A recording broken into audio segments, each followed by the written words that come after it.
Hello there, friends. This is Spencer Michaud. Today we're going to be talking about the Mercury retrograde cycle in the sign of Cancer. Hope that you're doing well out there. Hope that you're staying cool wherever you are. It's been kind of a hot one where I'm at, so I'm kind of trying to beat the heat here today. But we're going to spend some time together looking over the synodic cycle of Mercury, looking at when it goes under the beams, when it's cazimi, when it's stationed retrograde, when it's stationing direct. We're going to talk about the sign of Cancer and Mercury in the sign of Cancer. We're going to talk specifically about Mercury in the decans of Cancer 2 and 3, where the retrograde is happening. And then what I'm hoping to do by the end of the show today is take some of the Mercury retrograde through the houses. So if you're wanting some personal advice about what types of things you might want to focus on with Mercury retrograde in your own personal chart, get your chart out, look at your rising sign, and we'll speak a little bit about each of the 12 areas where we could focus our Mercury retrograde energy on. If you are here with me today, please let me know in the chat. Let me know where you're stopping in from. Say hi. Don't be shy. It's always nice to see all of you here in the chat. Okay, a couple announcements before we get going today. Of course, we are talking about Mercury retrograde in Cancer. If you want more personal attention when it comes to your chart, or you need some help with establishing new narratives in your chart, go find me over at spencermichaud.com. This is one of the things that I love to do as an astrologer. This is the work that I love to do, is to help people bring awareness to the things that are operating behind the scenes in their chart or in their lives, whether it's through the types of fate that they're experiencing or through repetitive thought patterns that are causing us to make choices that we might later regret or that aren't leading to the outcomes that we desire. That's really the crux of it, is, are the actions and thought patterns and belief systems that we have getting us where we want to be? And if it's not, how do we start to unpack that, unravel that? In astrology, tarot, the decans, fixed stars, all of these things are really important vehicles and tools for doing that. So if that's something that interests you, go over to spencermichaud.com, click on the Book Now button. Let's set up a session. I have times available for July into August, and I would love to work with you. So check that out. You can also find me over at spencermichaud.com with pre-recorded webinars. If you like my teaching style, I love teaching. I'm a born teacher. I'm a teacher at heart. If you like hearing the style of teaching that I do, I have a number of pre-recorded webinars that really go a long way to help supporting the channel if you want to be a part of that. But if you want to learn the decans, I have a whole decan webinar series going over all 36 decans via 12 webinars. I have a series with my beautiful partner Tanya Andrews of Third Coast Mojo called Dignity and Devotion, where we break down the 7 traditional planets, their significations, how they may operate within different signs. And then some magical remediation, some electional astrology, some astrological magic incorporated within that. And it's a really great series, and Tanya is very, very knowledgeable, and it was a wonderful collaboration. You can also find a webinar I did on stars and cards, which talks about the connections between tarot and astrology. So you can find that at the store, spencermichaud.com. Speaking of Third Coast Mojo, you can find my partner, Tanya, over on Etsy. She has a magical business where she is crafting with the elements of astrological magic, with planetary elections, but also with traditional conjure knowledge and formulations as well. And the combination of those two things is extremely powerful and can help unravel some of the things that might make you feel stuck in your life. One of the things that we talk about with Mercury retrograde is sometimes Mercury things feel a little stuck. Maybe it's harder to communicate. Maybe there's difficulty making important exchanges with others. And that's where, like, working with someone who knows the planets, knows how to harness the best possible outcomes from the planets into physical material, like we see here with Master Key Oil, which has Mercury in Virgo, which is a place that Virgo is exalted. It is its home sign and its exaltation. And Master Key is one that just kind of unlocks the doors to places that we're trying to get into.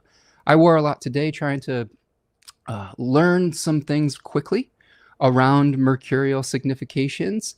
I read some really important contextual material from Liz Green and Howard Sasportas in their book, The Inner Planets. Really enjoyed my chapter that I read in that this week, and utilizing material like Master Key oil can be very helpful. She also has other planetary offerings. King Crab is a new one that was just released with exalted Jupiter in Cancer, which might be helpful now that Jupiter has left its exaltation and gone into Leo. Scientific Method is a great one with Saturn in Aquarius if you want to try to remediate some of the challenges around Saturn in Aries, which is its fall, which can lead to some impatience or difficulty seeing with long-range vision because of the pressure that we feel. Scientific Method can be great for that. So check her out over at Third Coast Mojo on Etsy. You can also subscribe to my newsletter, where you will get updates on when I'm going live here on YouTube, and you can get updates on new product releases for Third Coast Mojo. I would encourage you to sign up for both my newsletter and Tanya's for Third Coast Mojo as well. But this is a great way to stay in touch, especially with content creators, as we move into a time frame in history where sometimes the algorithm will show you to certain people or will block you from being seen by certain people.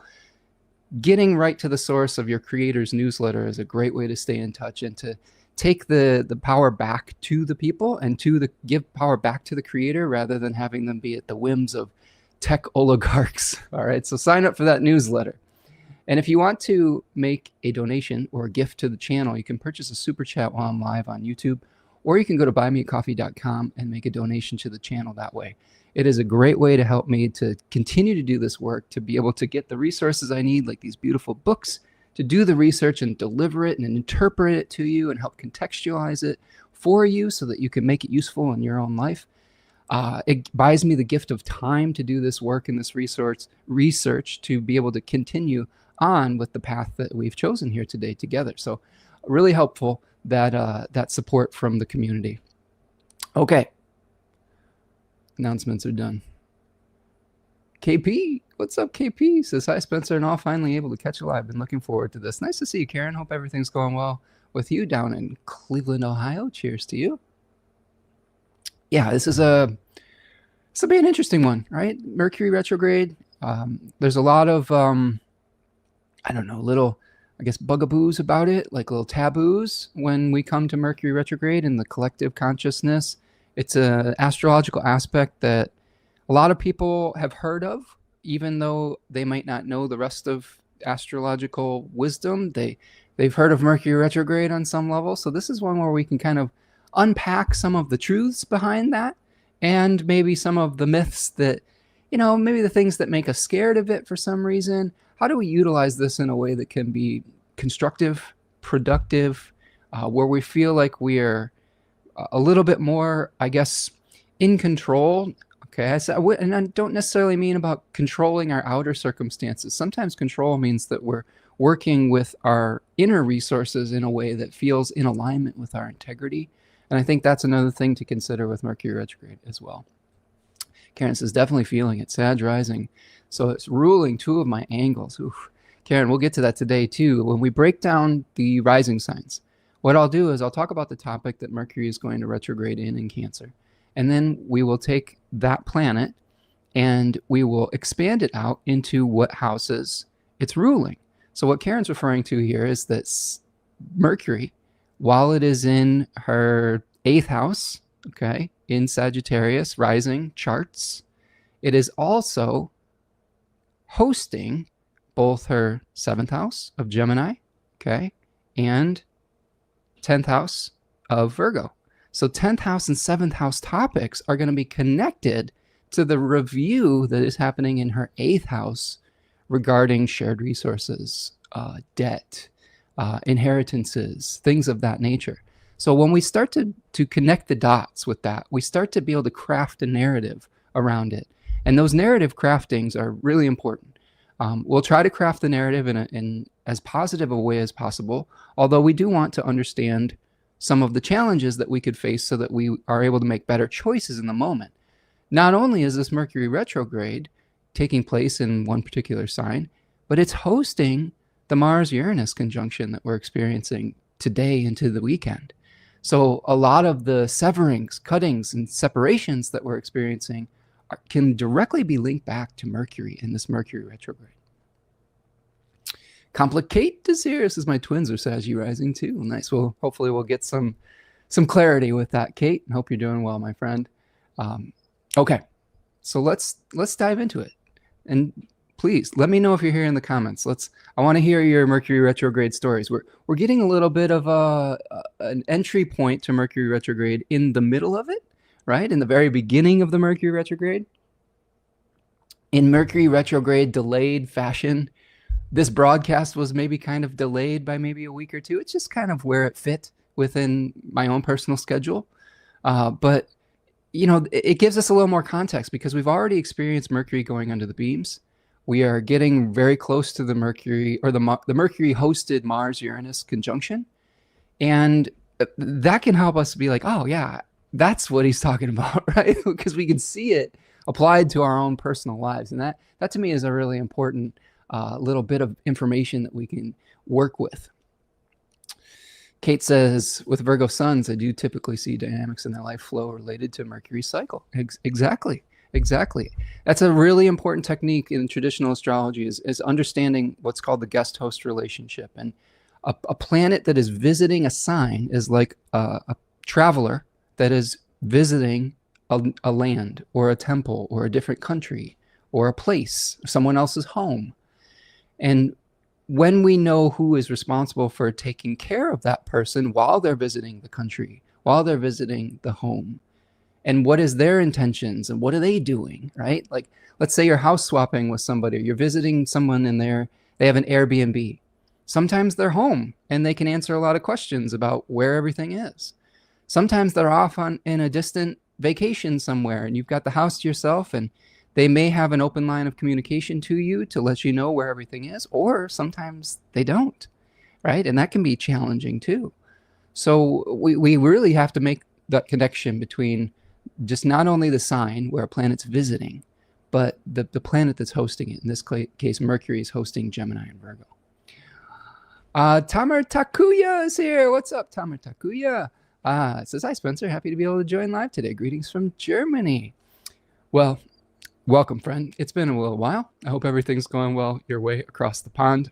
I am excited that you're joining me here today.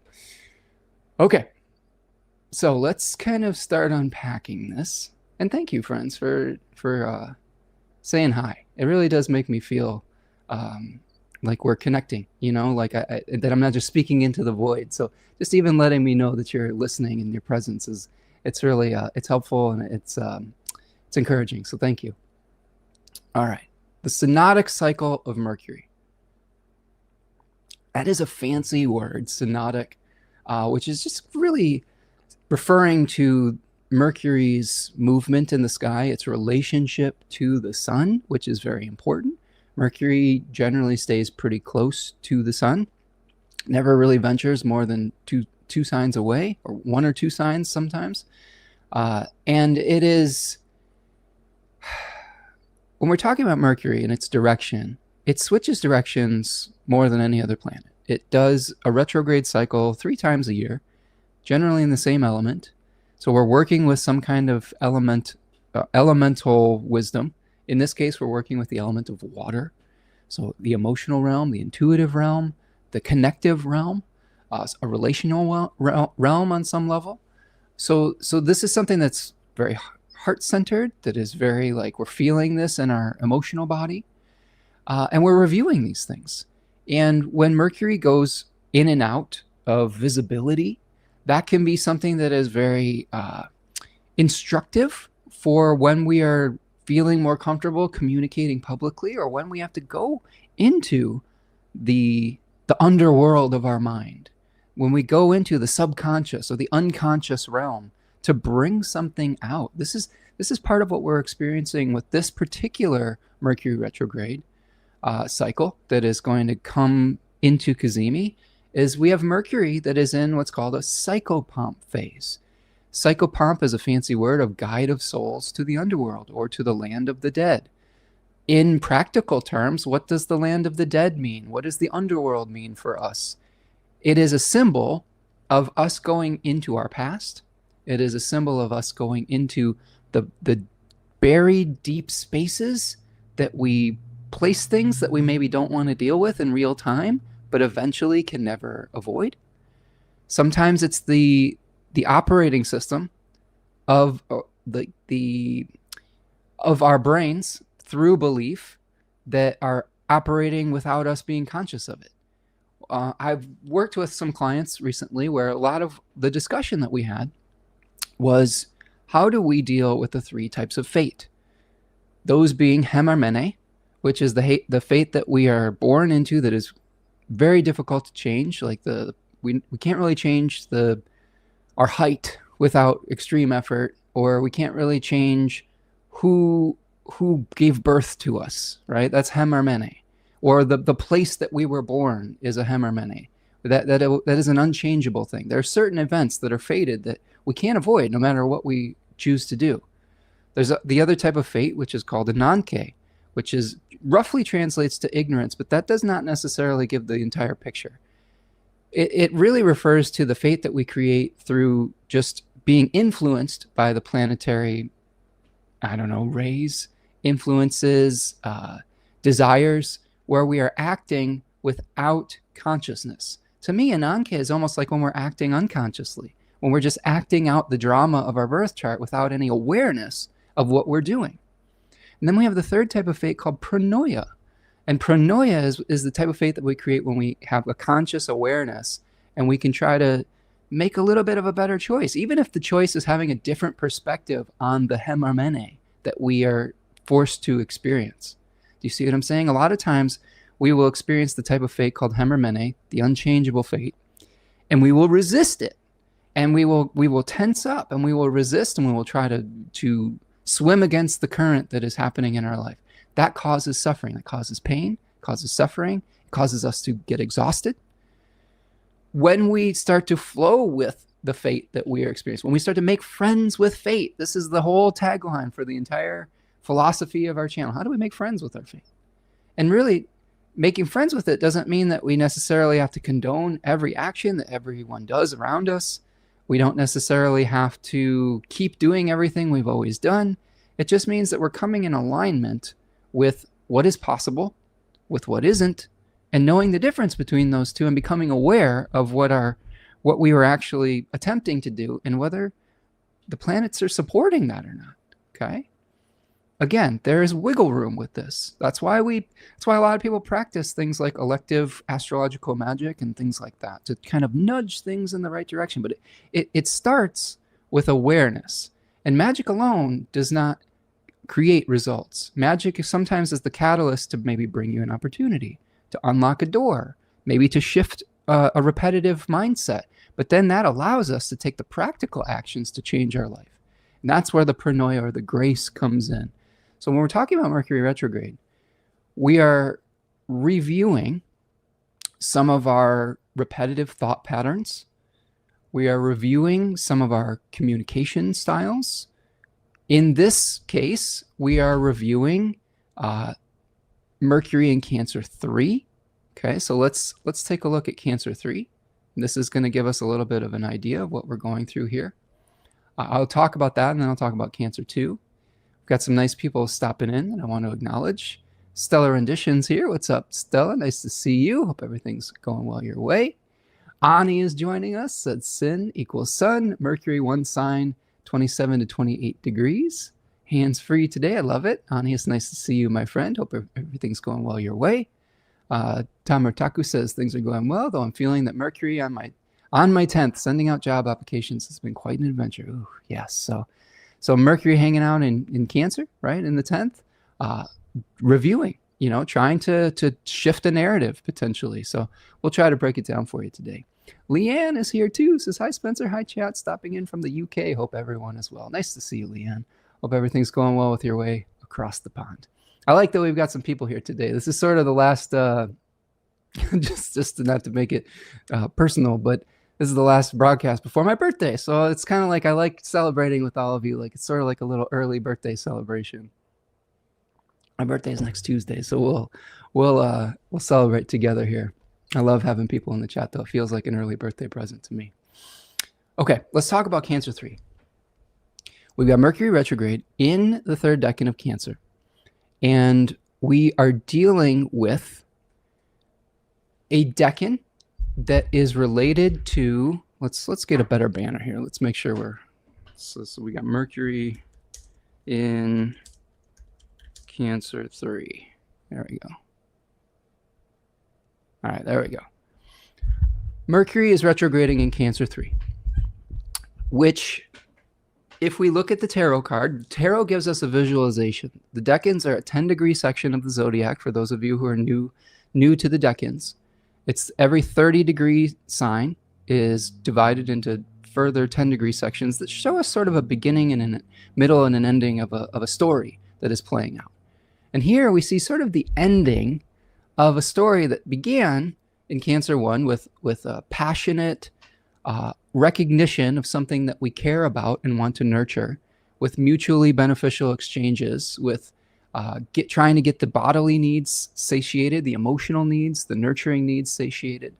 We move into Cancer 2 that we'll talk about a little bit more as we get further on in the broadcast, but where we are meeting up and celebrating with others. We are trying to protect something that we've chosen to nurture. We are trying to allow it space to grow into something fruitful and abundant. And then when we get to Cancer 3, we've kind of satiated that desire. We've satiated a desire. If we want something else, some people would say that it's a luxurious desire. What is the meaning of luxury? Luxury often can mean excess. So if we've got our basic needs met, what we desire after that is potentially excessive. So we may be reviewing where we have excessive desire.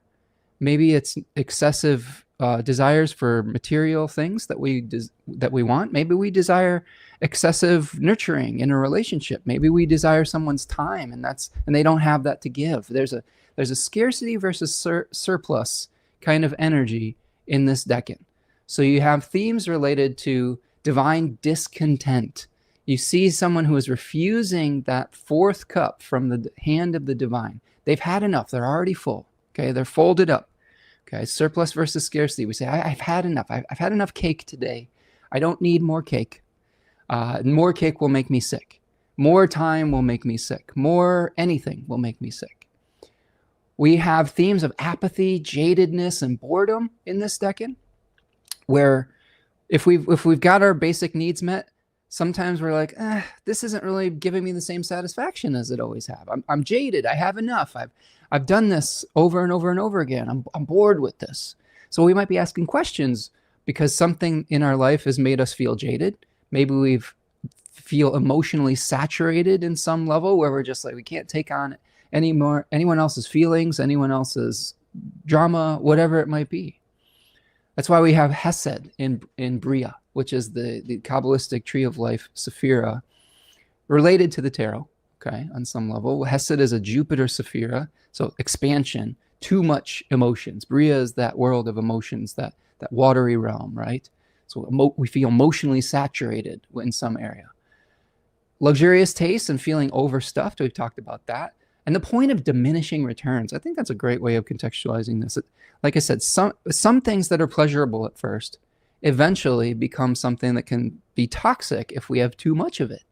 So some questions for reflection, just from Mercury and Cancer 3 in general, but especially because it's retrograde, we have the RE words: redo, reflect, reimagine, revisit. These are types of things that we do when we dive into the underworlds of our subconscious. So questions you can ask yourself right away. Where in your life do you feel discontented? Is there an area of your life where you're like, I'm starting to question this, starting to question what I'm doing here? Like we saw Taku talk about 10th house, right? Maybe they're questioning their work life and they're having to ask questions around that. I've been talking with my partner like a lot about how to balance out our lives and our partnership and what responsibilities we take on. She had this retrograde happening in the 7th house. So we had a big conversation about those types of responsibilities. I have this retrograding in my 12th house. We'll talk about this as we go through the houses, but I'm spending a lot of time asking questions of how do I self-sabotage? What things are distracting me from the work that I really want to do? What types of narratives are keeping me from feeling abundant right? Like in my Leo rising case, I have the second and the 11th house being ruled. And there's a lot of old narratives around feeling okay receiving and not feeling guilt around it. And I think that there is a lot of things that we can revisit emotionally with Cancer 3. So where do you feel discontented? What isn't working right now? Do you need more, or do you have enough? Both of these questions can be answered here. There are times when we have, in this decan, not an abundance of something. When we have an abundance of one thing, we may recognize that it is actually creating a scarcity in a different part of our life. Let's say you have an abundance of attention. Like this is the currency a lot of people are striving for these days in the internet age. They want people's attention. Let's say you have more attention than you need, and some of that attention could be negative. And when you're receiving negative attention along with the positive attention, sometimes that can be draining to your sense of peace and well-being. Sometimes negative attention creates inner and outer conflicts. And when you're experiencing that, you are starting to experience a scarcity of peace. So sometimes an overabundance of attention can take away from our peace. Same thing with having an overabundance of money. Of too much money, sometimes you realize that you are taking away from someone else who doesn't have enough. Sometimes when you have an overabundance of food, you realize that your health is starting to decline and you have a scarcity of feeling good within your body. These are the lunar types of phases that we experience in this decan of Cancer, which is related to the daimon Hecate.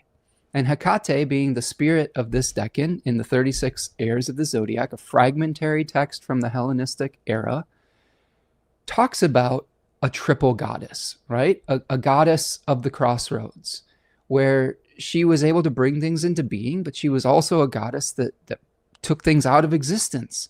So this phasal type of relationship with Hecate, the guide, the psychopomp energy is very, I think, pretty prevalent within Hecate too, which she was also called a torchbearer. She was the spirit that led Demeter into the underworld to find Persephone and light the way. Just as Hermes is a guide of souls to the dead, Hecate plays that role on some level sometimes as well. So how do we start to understand the relationship of balance within our life?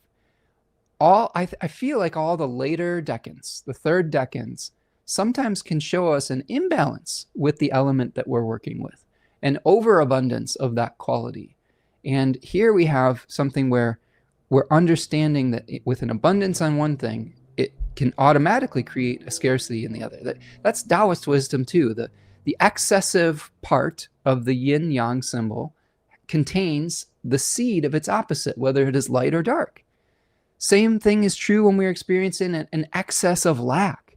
This Mercury retrograde could be exposing where you feel dissatisfied because you don't have enough in a certain area of your life. And that may plant the seed to help you to rebalance that area of your life. You know, for example, like my partner and I are facing some challenges with our finances. Our lives changed. My partner has been going through a transition from having a very nice full-time job with benefits and health insurance and all these things to trying to make her life work with a working on her own, like with another kind of like self-employed type of experience. And when you have two people that are working in that environment, that can lead to some stress. So I think that we are trying to reimagine what our lives look like and what choices we make, because we might be facing a scarcity of security that we may have had in the past. We have to change the way that we do things. And this is a question a lot of people are asking in their lives is, I feel a scarcity of love in my relationship. Maybe I have to change my perspective or my behavior, right? This could be something that someone is asking. I feel a scarcity of time. Maybe I'm too busy. Maybe I need to cut out some distractions. This is another thing I've been examining in my own life is as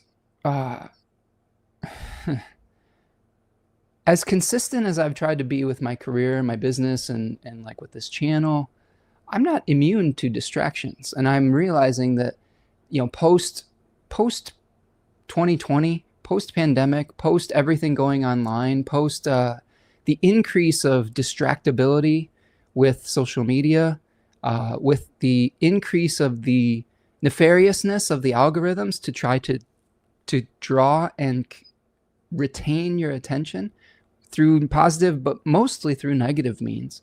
I'm realizing that I'm having to work through some of the distractions that take me away from what is important to me. And what's important to me is gaining in wisdom.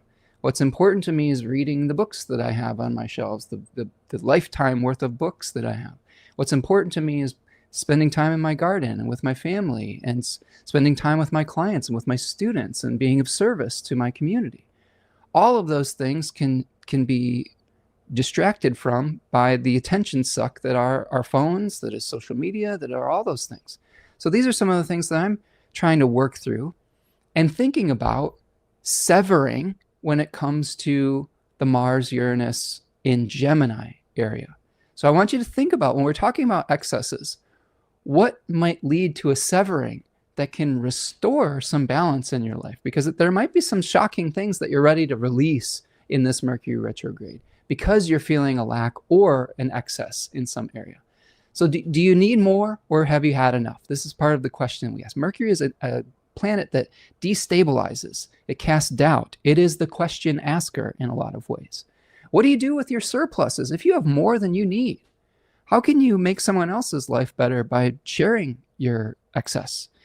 If you have more resources than you could possibly ever utilize within your lifetime, how do you become a philanthropist?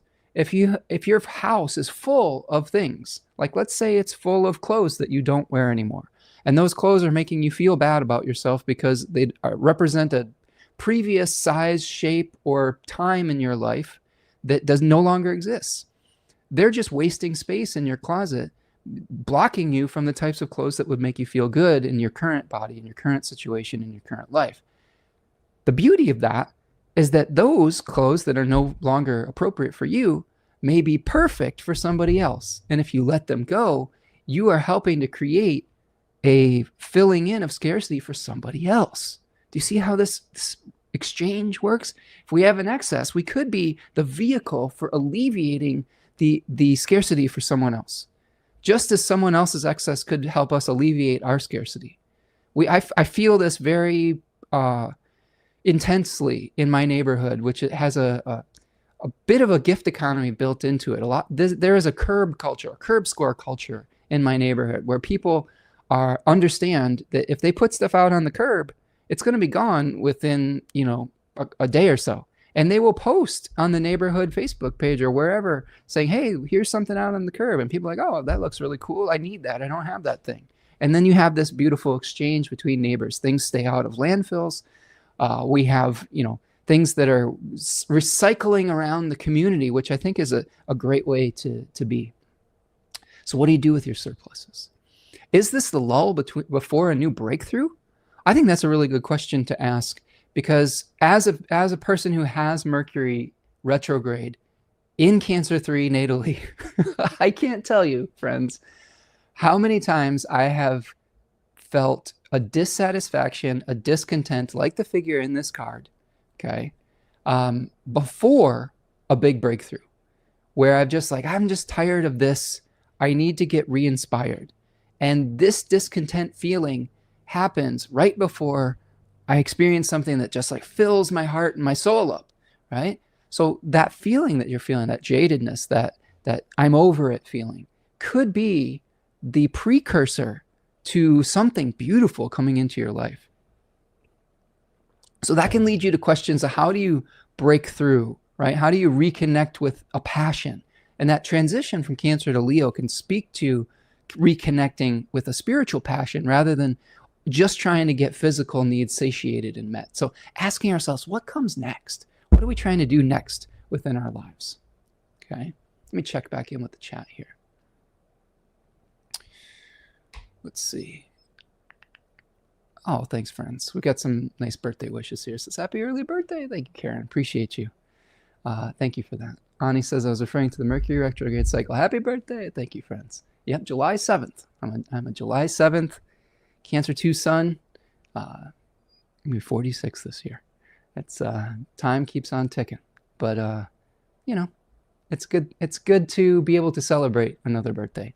I think we take for granted as we start counting the years, like, oh no, it's another birthday. It's like, no, I get to experience another birthday. And I think that's a really healthy perspective. Thank you, Leanne, for the birthday wish. Appreciate you. Kate says, happy solar return. Thank you, Kate. Kate says, questioning how I show up, lack of with participating fully. Well, there you go. Kate, I know Kate's chart, and Kate and I share a rising sign. So in Kate's and my own case, how do we review how we show up for our communities? 11th house, Gemini. And how does that affect our feelings of worth and self-worth? 2nd house. And how do we eliminate some of the things that are negative narratives that are repetitive thought patterns with Mercury retrograding through the 12th house? I think those are things that we can really work on together, Kate.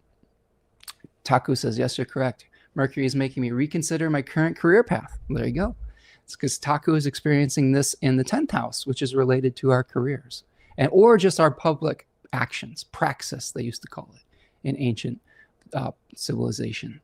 Kate says, I'm definitely recently admitted my own addiction to the algorithm. Same, 100%.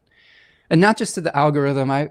If I'm being completely transparent and authentic, I spend too much time on my phone playing a couple games. I have a game that I've played just to satisfy the collecting bug. I have a game that you just get stuff. You collect things, and like there's a part of me that wants to collect. And that felt like it was kind of healthy, satisfying that for a while. Now it just feels like a job. You know, it feels like a second job where you have these kind of like games where you're just going around collecting resources and redistributing them. And I'm like, that's a job. I could do that in my real life. So I'm thinking of just deleting that one completely. And then there was another one I started that was around, it's called Sky.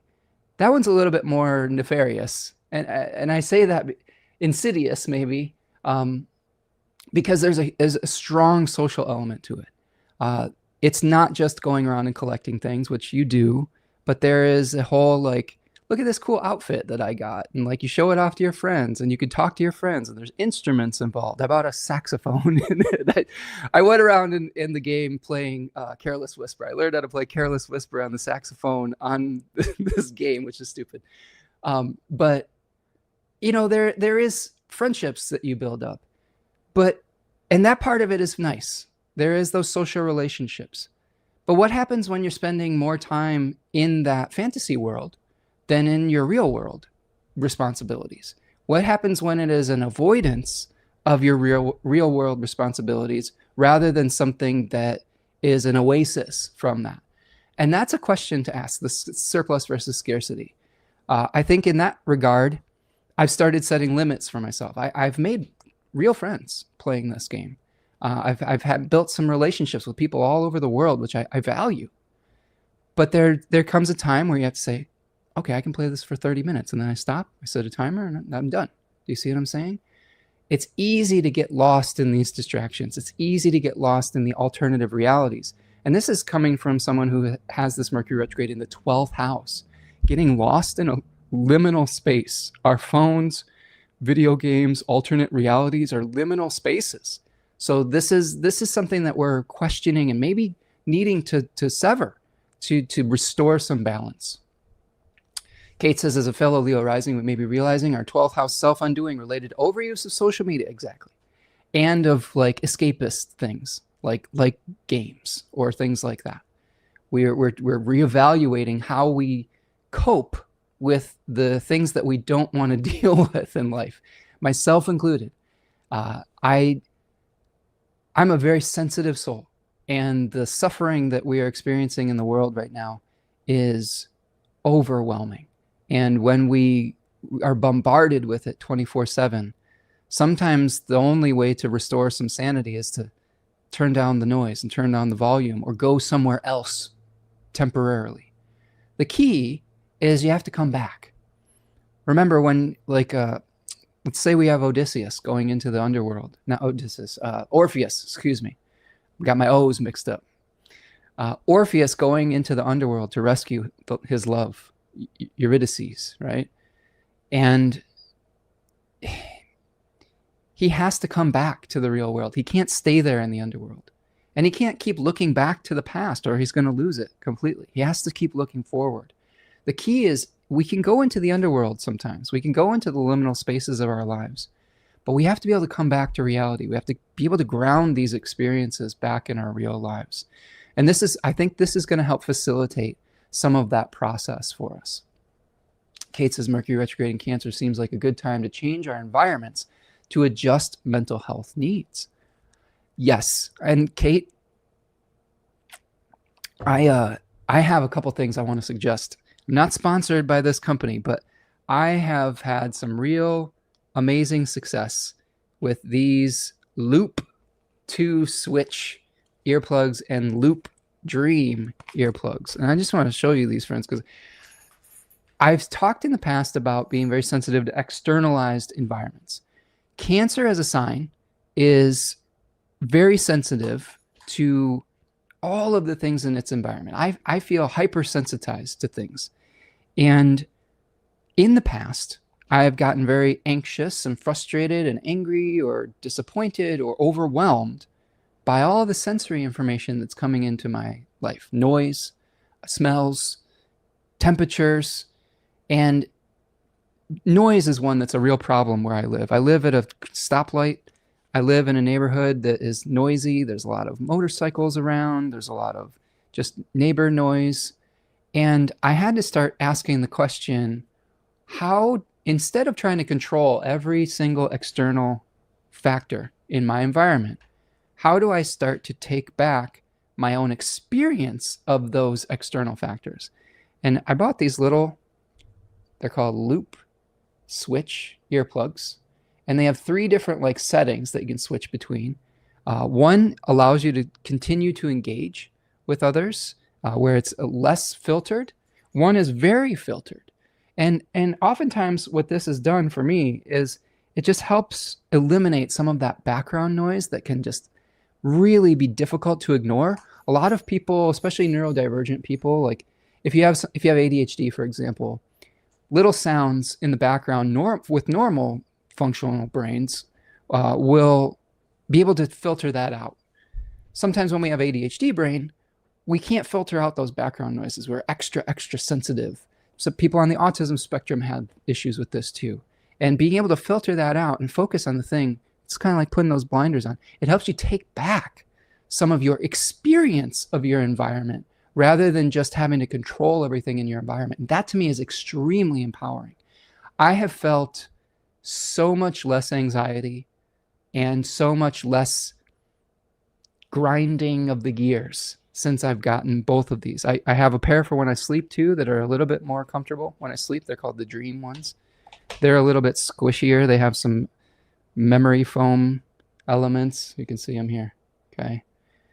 And I'll tell you, it's some of the deepest sleep I've gotten in a long time, because what I'm realizing is I got woken up a lot. I got woken up. The quality of my sleep wasn't very good. And I've been sleeping a lot better. And when you sleep better, I can't tell you, friends, how much better it is for your focus when you are in your waking hours. There is nothing that can be more distracting than a lack of sleep, because you just can't overcome the temptations, like for the algorithm, for the games, for the food, for the need to overcome our resistance to doing the things that we want to do. When you're tired, it's almost impossible. So grokking your sleep and figuring out how to get good sleep and turning down the noise. This to me is also sort of a Mercury retrograde sort of experience. How do we turn the noise down in our lives a little bit? Sometimes turning down the noise means deleting a few apps on our phone. Sometimes turning down the noise means setting boundaries and limitations around what type of content we will engage with when we're online. Sometimes turning down the noise literally means putting something in your ears to make the noise less. This all started too, friends, because I have a neighbor that is waging a battle with the wildlife in her yard, which is very much at cross purposes of what I'm trying to do in my yard, which is welcome it, And we've had to try to find ways to make a compromise. And her compromise, after we had a long discussion, a peaceful one, was putting the siren that was designed to drive away the groundhogs on a timer where it only was on at night. And I could still hear it sometimes, but and my compromise was, I'm going to get these little earbuds that filter out that frequency completely, so that if she forgets and leaves it on, I can still go outside and water my garden and not be angry the entire time I'm doing it. Do you see what I'm saying? I used to be so angry when someone was making noise out in my environment because I was feeling anxiety. I was feeling overwhelmed. And when you feel overwhelmed, that leads to it doesn't lead to inner peace. So this is a long-winded way of saying, how do we start to take back some of our control of our experience of what we're going through, even if we can't control external factors? There's a lot of ways to be able to take back our power when it comes to our experience of something. For some people, instead of buying the Loop earbuds or whatever it is, again, not sponsored. If you want to sponsor me, Loop, you got a customer for life here. But anyway, sometimes people can lower the noise in their life through things like meditation. Sometimes people will lower the noise in their life through trying to tell a new story about their relationship with somebody, so that every time they see them, they're not bracing and like scowling, and maybe their first interaction is one of friendliness rather than one of suspicion. Those are the types of things that can lead to better outcomes too. This is something that Howard Sasportis was talking about. I want to read this to you. Let's read this to you. Kate said, we've got Stella says, I just got words with friends playing Scrabble with my Nana. Nice, nice. Those are fun games, right? Those are ones that challenge our minds. The social ones are the ones I really like, but they're the ones that can be the hardest to detach from too, because of the peer pressure. Kate says, I just got earbuds too. They have a great option to allow outside noise or not. Good. That's a good one, right? I wore my loops. I went out to dinner with my daughter recently, and I wore these at the restaurant. We were outside on the patio, and they had this loud music like right next to us. There's speakers on either side of our table, and I could barely hear anybody talk. And I put those things in, and it helped me to focus on the conversation, and it filtered out that music, and I had a much better time. Rather than being upset about it the whole time, I controlled what I could control rather than changing the external environment. Karen says, those buds would be great for Neptune transit and the accompanying sensitivities. I agree, 100%. Kate says, neighbor with siren sounds sounds like a freaking nightmare. It feels like a nightmare for somebody with sound sensitivity. They also have like a camera system that beeps every 20 seconds. Really frustrating. I can deal with nature sounds. I can't deal with repetitive mechanical sounds that just in general. They are very disruptive for my whatever part of neurospiciness I have, right? Whatever it might be. Okay, let's see. Kate says, I love my groundhogs, the raccoons, bunnies, and skunks. I can't imagine running them off. Neither can I. And it's frustrating. But these are some of the challenges that we have to work through. And Kate, just especially you and I having a Libra third house, we have to sometimes compromise with our neighbors, right? Sometimes we have to find a win-win situation, and we can't always get everything that we want, and we have to compromise. And that was hard for me for a long time. I've got Pluto there too. I've had to transform the way that I interact with my neighbors. And honestly, it's really helped. It's helped me not feel so upset. It's helped me feel more at peace in my body and in my space. And that's through changing myself, not through trying to change other people. If I had gone to this neighbor with metaphorical guns blazing, the outcome might have been very different. But what I did is I came to her with like a bag of Epsom salts. I'm like, hey, Miss Neighbor, would you be willing to try this alternative to get rid of your groundhogs? They don't like this. And I came to her with a gift, and she didn't accept the gift. She's like, I've tried that, whatever. I'm like, well, what's an alternative solution so that we both can have what we want? You can go out on your porch without the groundhogs there. She has some allergy or something, or what she claims. And then I can also go outside and have a peaceful experience too, because we share this space together. So that's the kind of thing you have to do when you have Libra in a particular area of your chart. So we'll do the best that we can. Okay. So let's keep going with Mercury in Cancer 3 here. What I'd like to do is I want to show you, let me see here. I got one more thing here. Mercury Cancer 2. I'll just save that for later down there. What I'm going to do now is I want to take you through the synodic cycle of Mercury. Okay. Let's bring the chart to the stage here. And let's see where the best way of looking at this might be. How about that? How does that look? Can we handle that? A little bit bigger for those of us with difficulty seeing sometimes. Okay, so we want to start. There's different phases of this, and I'm actually going to go back in time, right? I'm going to go back in time. We are going to go back to June the 12th. So let's look at June the 12th, all right? And I'll take you through this because there are different checkpoints. Here we have on June 12th, Mercury at about 16 degrees of Cancer. Okay, it looks a little different on here, but when it exactly goes under the beams of the sun, well, not under the beams, excuse me, when it enters its retrograde shadow, it was at 16 degrees of Cancer. That is a concept related to the exact degree that Mercury is going to retrograde back to. There are some astrologers that believe that the ground that we've traveled since June the 12th, we will need to review or backtrack before we move forward. So one of the checkpoints that I want you to look at is what was going on around the 12th of June and what were you feeling? Because you might have to be traversing new ground around that. You might have to be starting to think about whatever came up. This is the work that you're doing now. That will give you clues, okay? When we see Mercury station retrograde, that happened on the 29th. Okay, so here is Mercury stationing retrograde on June the 29th at 26 degrees. Okay, so if we look here, we'll go forward. Let's see here. Retrograde. Okay, there it is. 29th, 1:35 p.m.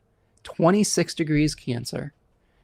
All right, this was the period where the movement started, the shift started to happen. All right, where Mercury is kind of slowing down and saying, all right, I'm going to switch directions. I was going to read you something that I think is, before we get into the depths of this here, just to close out the thought that I had about controlling our own environment, okay? Because I did a mercurial sideways type of thing here. But I think that this is important enough that I want to be able to speak on it. So let's remove this for a minute and let's go back here. This is from The Inner Planets, Building Blocks of Personal Reality by Liz Green and Howard Sasportas. And it is volume 4 in the Seminars of Psychological Astrology. I really love Liz Green, and I was trying to see her take on this. But Howard Sasportas is very wise in his own regard. And he kind of took the helm of the Mercury chapter in this book. So this is from the beginning chapter called Tricksters, Thieves, and Magicians, The Many Faces of Mercury in Mythology by Howard Sasportas. Now this is really about how do we apply our minds. It says, back in the late 60s and early 70s, I studied astrology in Boston with Isabel Hickey. She taught me something which has always stayed in my mind. If a person or situation is bothering you, try changing your attitude towards it. By doing this, she said, one of two things will follow. Either the problem will alter in such a way that it no longer bothers you or feels like a problem, or it will just go away and disappear entirely. So if a person is getting on your nerves, maybe you have to try to change your attitude towards that person, holding them more in a positive light or a new perspective. According to Isabel, the person will then change in such a way that he or she doesn't aggravate you as much, or in some cases, the person will vanish from the scene so that you no longer have to deal with the culprit.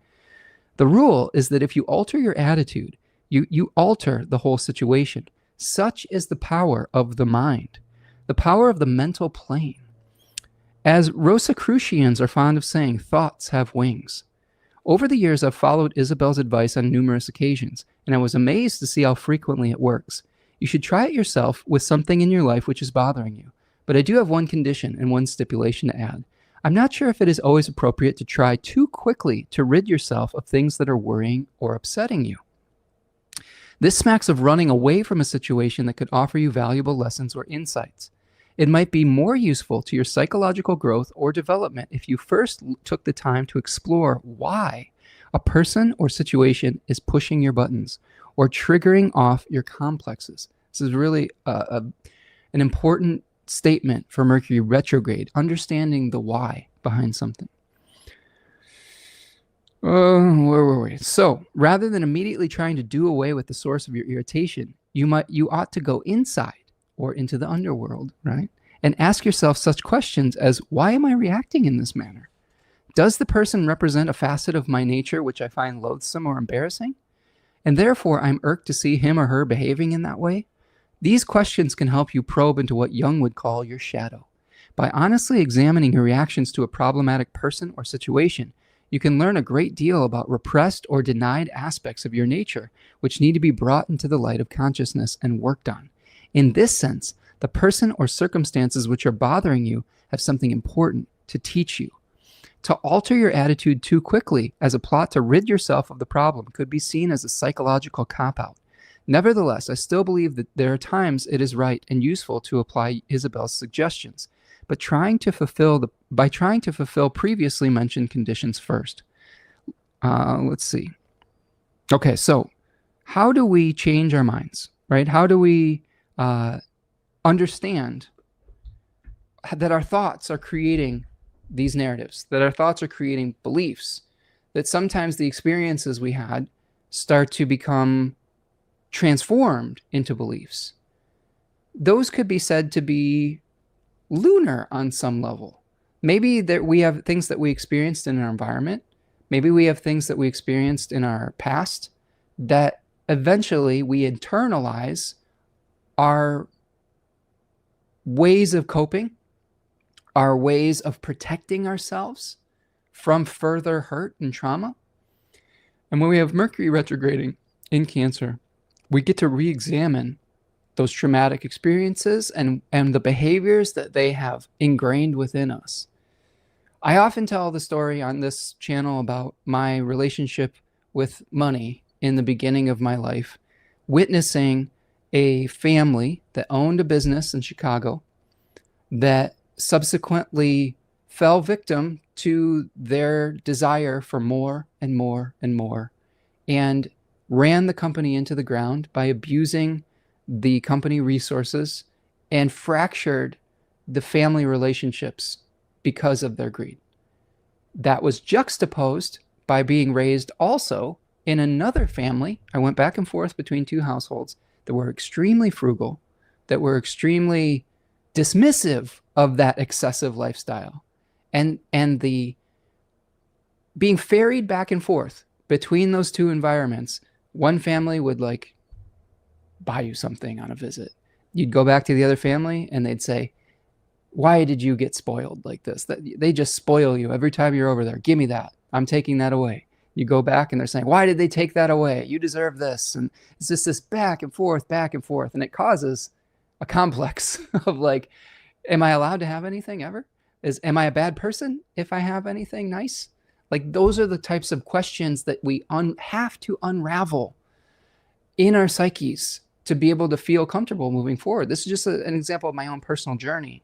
But you may have something like that within you, where maybe there is something that was a conflict growing up, where you had more time than you needed, but then you felt guilty about spending time somewhere. Maybe you also had a similar experience of having excess in one area of your life, but then feeling some shame around it. These are things that we can examine with the retrograde stationing that started on the 29th. Now we go back here to the chart. Let's go back here. I like this. This view is pretty good for the most part. When we take a look at what we're dealing with here, we have the retrograde that started on the 29th. And recently, yesterday, Mercury went under the beams of the sun on the 2nd. Okay, so here is the July 2nd, under the beams, where we have Mercury in a place where it is starting to go into the underworld.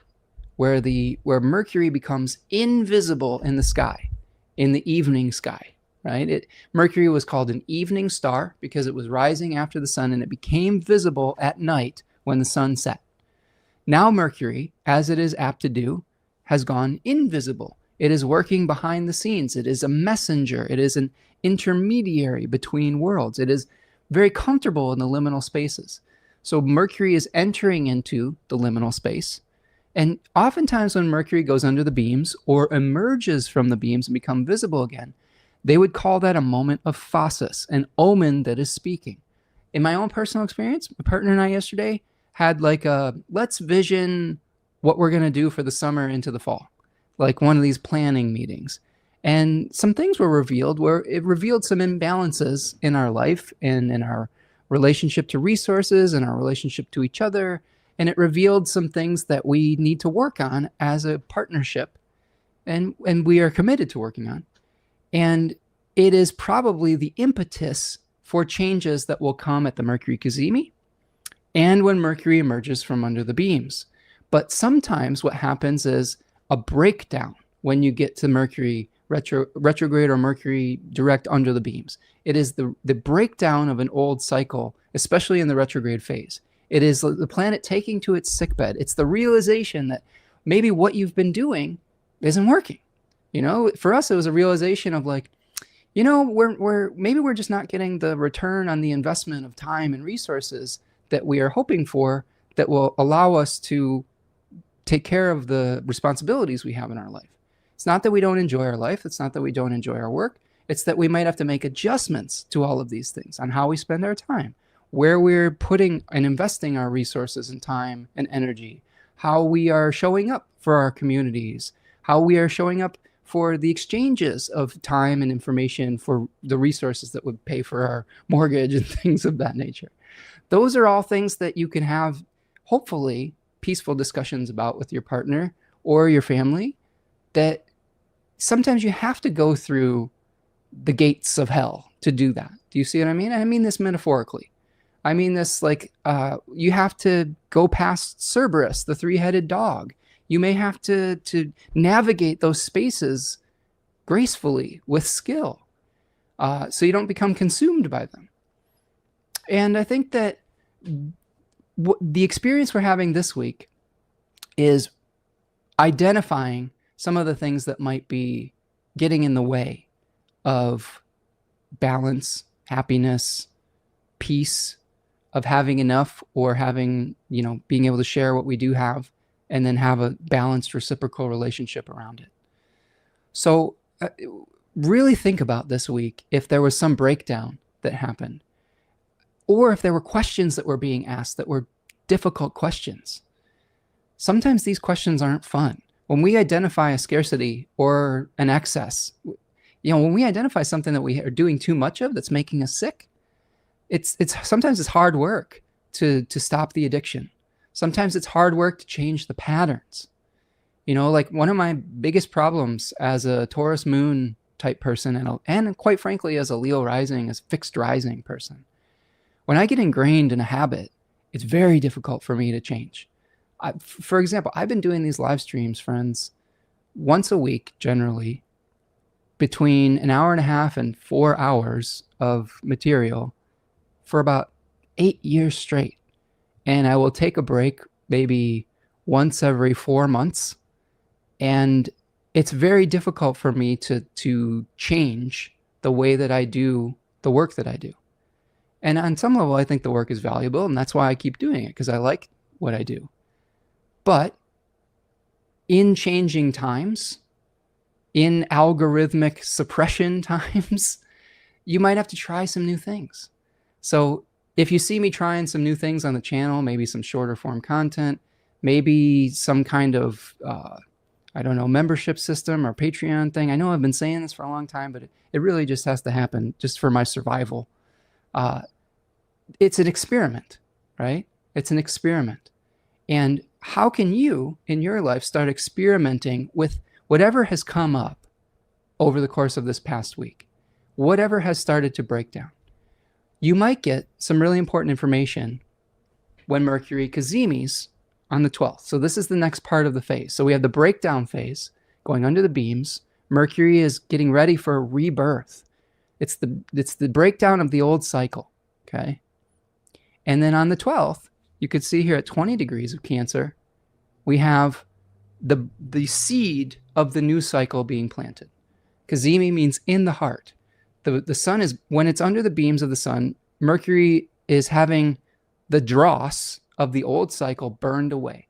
It could feel like a flaying on some level. Like, oh my God, we've got to release all this stuff. It could be painful. When we get into the heart of the sun, we've got that moment of clarity, that moment of vision of saying, so this is why I've been going through this. This is why this has felt this way. Here is a seed being planted to be able to deal with this scarcity versus surplus question better, right? Then what we have here, we have another sort of touch point in the Mercury cycle that I think we should acknowledge. We have the new moon in Cancer. Okay, once you get to the 14th, you've got a new moon right in this decan. See this here? So here's the new moon at 21 degrees of Cancer on the 14th. So the way that I see this story playing out, you've got the breakdown, the difficult conversation, the realization of some scarcity or excess in your life, July the 2nd. You can trace that all the way back to July the 12th when it entered its shadow. And you have another touch point when Mercury stations retrograde on the 29th of June. Under the beams, the crisis moment, the Cazimi, the aha moment, the seed being planted of illumination, of pronoia, of consciousness, of bringing something to light. To me, the Cazimi moment is almost like Hecate being the torchbearer in the underworld. There's something that is illuminating about something you've repressed, something that you have shoved underground that you don't want to deal with. And that illumination process can lead to a new start at this new moon, where that seed of illumination can help you to make a new start in your action life, not just in the thinking life. New moons are seeding the lunar body that transmits celestial energy to the physical plane, solar consciousness into a body. So you might be planting the seed of actually trying to reharmonize whatever has come to light. After that, we have Mercury stationing direct. Let's fix this here. I've got a timer in here. There we go. We have Mercury stationing direct on the 23rd. Okay, so once we get that new moon phase, we have the direct motion of Mercury on the 23rd. There we go. Sorry, I'm skipping it around here, but 16 degrees. That's right when Mercury entered into its shadow form, or shadow phase, I guess you could say. And it's starting similarly in timing to Jupiter going into its Cazimi phase. So the realizations that you might have had about scarcity and surplus, the ideas and questions that you're asking, might actually start leading towards a rebirth in your visibility or in your ability to take action towards playing a new role, being able to find a new passion with Jupiter Cazimi coming. So we want to keep that in the back of our mind. Mercury will emerge as the morning star the day afterwards. So it'll emerge from under the beams, okay, with separation of 15 degrees and become visible. The actions that we seeded at the new moon and at the Mercury Cazimi start to take on some tangibility, right? And that we're getting closer and closer to the eclipse season with this as well. Finally, Mercury will exit its retrograde shadow on August the 6th, okay? In between that time, we have a full moon in Aquarius, really trying to figure out what our role is within the collective and as an individual. At that full moon, we have the Jupiter Cazimi happening as well. We'll talk more about that in its own broadcast. And then on the 6th here, we have Mercury exiting its retrograde shadow at about 26 degrees of Cancer. So this is where we're really seeing the movement starting, okay? And that's going to help us to get closer to whatever realizations that we need to have by this August 12th new moon solar eclipse with K2 involved, of releasing something and being able to plant a new seed for releasing our resistance to something. To me, this eclipse says, how do you plant the seed to stop fighting something? You know, with the lunar nodes shifting signs, the drain is going to be in Leo 3, where we stand our ground at all costs. We defend a belief at all costs. We may have to learn when to quit around this series of eclipses and these nodal axes.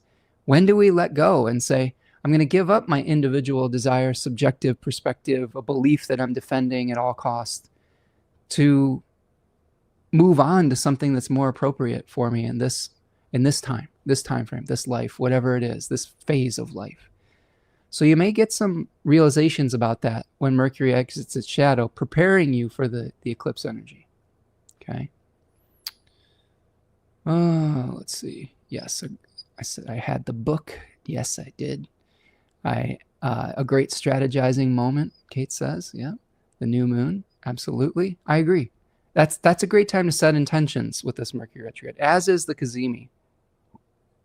But I do think that the Cazimi will give us the ideas. The new moon will give us the opportunity to start actually planting seeds and taking actions on it. And then we can see the results when Mercury emerges from the beams and then finally exits its shadow. We'll be traversing new ground. So that's kind of the synodic cycle of Mercury, the different phases. Mercury retrograde isn't just one particular thing. It's not just when it goes retrograde and direct. There is the phasis moment when it goes in and out of the beams. There's the Cazimi moment when it is renewed in the heart of the sun. And then, for some astrologers, we have the retrograde shadow and escaping the shadow. There's some traditional astrologers that don't use that, but it is a technique that is, I guess, at least worth exploring and seeing if there's something to it. I don't like to dismiss techniques before I've tested them, whether they're from a certain era or not. I think that the way that we really get clarity is testing these things with our experience. I would also say a secret to this on some level, friends, is entrainment. When we entrain ourselves to the language of the cosmos, whatever those techniques are, we allow ourselves to be communicated with in those terms. And if you start entraining yourself to a combination of modern or traditional techniques, chances are you could be communicated in that language. I really do believe that. The Jeffrey Cornelius moment of astrology and the Diane Scaff book, I think it's The Oracle Speaks, really kind of helped me shift my perspective on that. It changed a rigid thought pattern saying there has to be one right astrology and everything else is wrong. So it's saying, no, there were times in the past where people read the entrails of animals to get this same information. And they had entrained themselves to that. And that's not to say that they didn't get some predictions right when they were doing it. It's just that we've entrained in a slightly different way. And as we learn new systems of knowledge, we can entrain with different layers, right? I don't necessarily discard the knowledge that I receive from an older pattern that I entrain to. It becomes more refined, in my opinion, with the more knowledge and the more systems I'm able to overlap. Sometimes we have to discard something that just obviously isn't working. But other times, more nuance. And nuance, to me, leads to more accuracy. Okay. Kate says, you know how you develop film in a dark room? It'll be a process until you reveal the image in the light of day. There you go, right? You take the picture, maybe when it is the Cazimi moment, maybe. And then when it's processed and revealed, the image is revealed, that's when Mercury is going outside the beams. I like that. That's a good one. Kate says the ideal, what you're working towards, you don't really know for sure during the process. Exactly. And this is a very intuitive Mercury retrograde. This is one where you're going to have to trust your intuition. You may be trying to work through a feeling more than a rational problem. It might be working through something that you feel in your body, I know another thing that I've been going through since Mercury retrograded is changing my diet up a little bit. One of the things I was noticing with my sleep, beyond just the noise with the earbuds and things like that, is if I ate something that didn't agree with me, I was really having some trouble sleeping. Like, I have a lot of difficulty with sugar and with gluten and FODMAP type stuff. And if I eat anything like that, if I eat too much bread or too much cheese or too much sugar, I will, even if I sleep well or get 8 hours of sleep, I wake up with like inflammation in my shoulders and my back. Everything hurts. And I've really started to be like, I just can't eat that stuff anymore. I can't eat that and expect a good night of sleep. So reviewing what goes into my body and how it makes me feel, how it makes my lunar self feel, has been a exploration too, and come to some really positive insights. And with some little shifts, I've felt a lot better. So those are some other things you could work with as well. All right, friends, let's do this. Let's take a little stretch break. And then what I'll do is I'll quickly take you through the rising signs. Okay. How about that? Do me a huge favor. If you haven't already, please like the video, subscribe to the channel. If you're new here, welcome. We do this generally once a week, oftentimes on Friday afternoons, Eastern Central Time, usually 1 or 2 p.m. Sometimes it shifts a little bit. That's why you should have the notification bell on and subscribe to the email list. If you want to support the work that I'm doing here, you can make a donation with a super chat, or you can go to Buy Me a Coffee, or you can sign up for a reading, or you can buy products from Third Coast Mojo. All of those things support the channel, help us stay in business, help us doing all of these things while trying to maintain our integrity.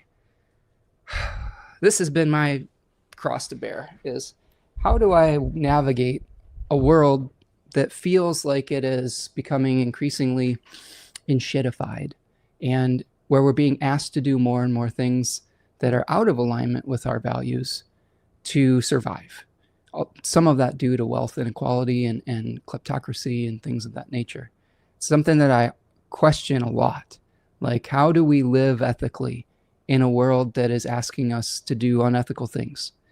For example, like, how do we live in an online space when the technology that we're using is increasingly becoming damaging to the planet and our ecosystems? Those are questions that come up during all of this. So not an easy answer, but your support and your donations help us to stay truer to those ethical values. And I know everybody is struggling right now, but thank you so much for people who have been able to support the channel in whatever form. Easiest thing to do, though, just be here. Just like the video, subscribe to the channel, comment on it.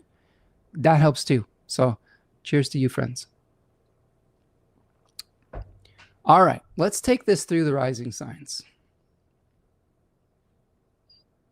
So what I'm going to do is I'm going to put this back on the screen here. You can make me small, chart big. We'll just start in the beginning. We'll start Aries rising. And what I'll do is I'm going to go back to the current astrological chart. And what I'm going to do is I'm just going to shift it around various hours to put the rising sign on the chart ascendant, or putting the sign that we're talking about on the ascendant. So here we're going to start Aries rising, right? We'll see how this works out today. I've done a few things like this in the past, but we'll see how you like it. Aries rising, we've got the Mercury retrograde in the 4th house, and it is hosting the 3rd house, and it is hosting the 6th house. Okay.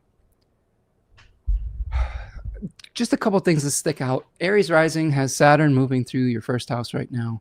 You've got a lot of pressure to move in an independent direction, to state what your values are, to be able to figure out what is in a representation of yourself or of someone else. Now, the other factor that I want to kind of just highlight in these charts is, where is the Mars-Uranus conjunction happening for you? And because Mercury is hosting this too. So here is just a 2-minute way of thinking of Mercury and or Mars, Uranus, and Gemini coming together. Mars likes to sever and separate. Uranus does things that are somewhat unexpected, like a bolt of lightning, a shocking awareness. To me, Gemini represents not only communication, but things that take us away from our goals. It is a diversion type of thing. To me, Mars conjuncting Uranus says, what distractions can you eliminate? What options can you eliminate to maybe unexpectedly to move you forward on your goals? Okay, and you may have to analyze where you are experiencing either lack or excess via Mercury in Cancer 3.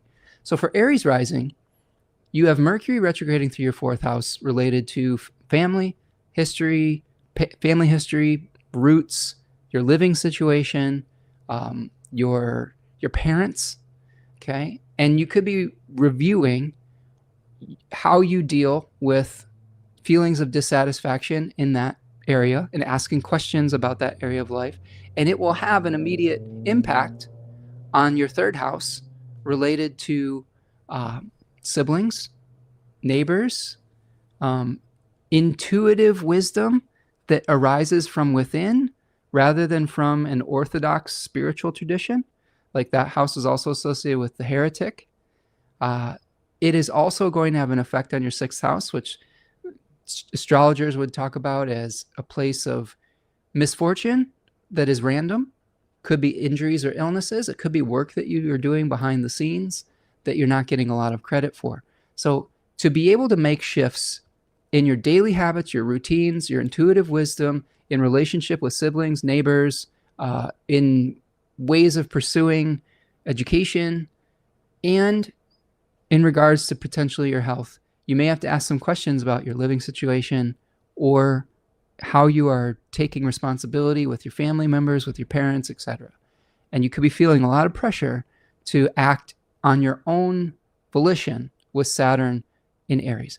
Now, another thing to keep in mind, friends, is Saturn is going to retrograde pretty soon too. We will talk about that in a future broadcast, but around the 26th, on the 26th of July, Saturn's going to retrograde as well.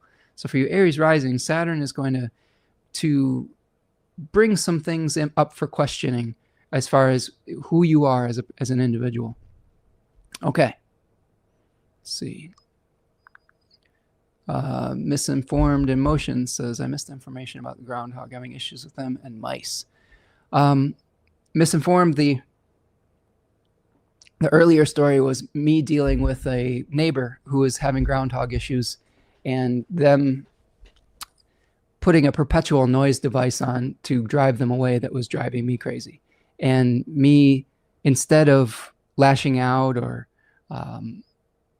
being upset about it, I had a conversation with them that tried to find a win-win situation, but I also got some earplugs so that I could enjoy the outdoors without going insane.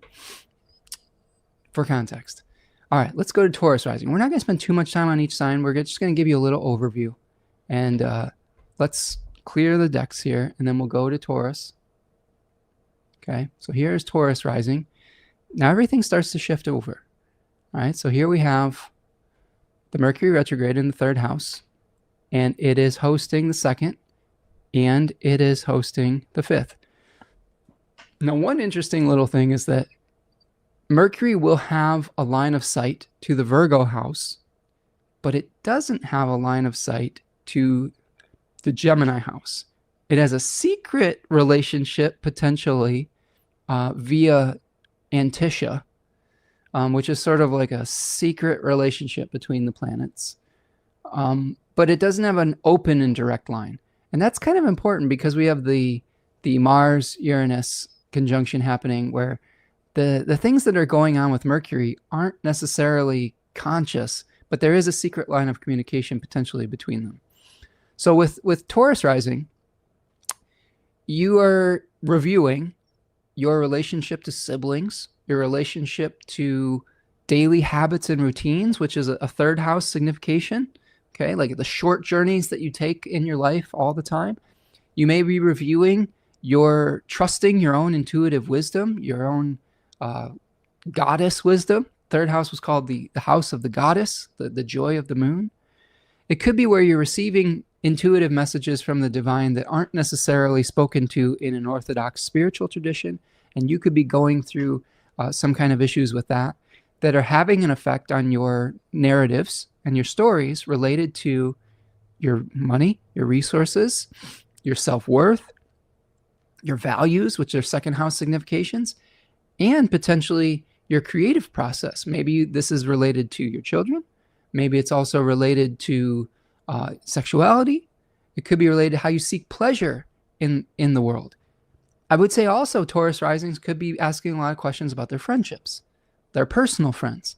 Like, how do they eliminate some of the distractions that may be financial? Like, so here's an example. Here's one story that we could craft for a Taurus rising. Let's say you're reviewing, let's say you have a bunch of friends that like to go out every Saturday night and they like to spend a lot of money at the bar. And you might be saying, you know what? I just am not into that. I can't afford it. It is making me feel sick. It's not necessarily what I want to be doing with my life. It's taking away my energy from the things that are important to me. I come home hungover, my wallet's empty, and I'm having difficulty affording the other things that are important to me because my friends have been encouraging me to go out to the bar and spend all my money. Now, this is just an example. This is not something I'm going through personally. This is an imaginary example for a potential Taurus rising where you have Mercury retrograde in the third of friendships, asking about questions of excess versus surplus.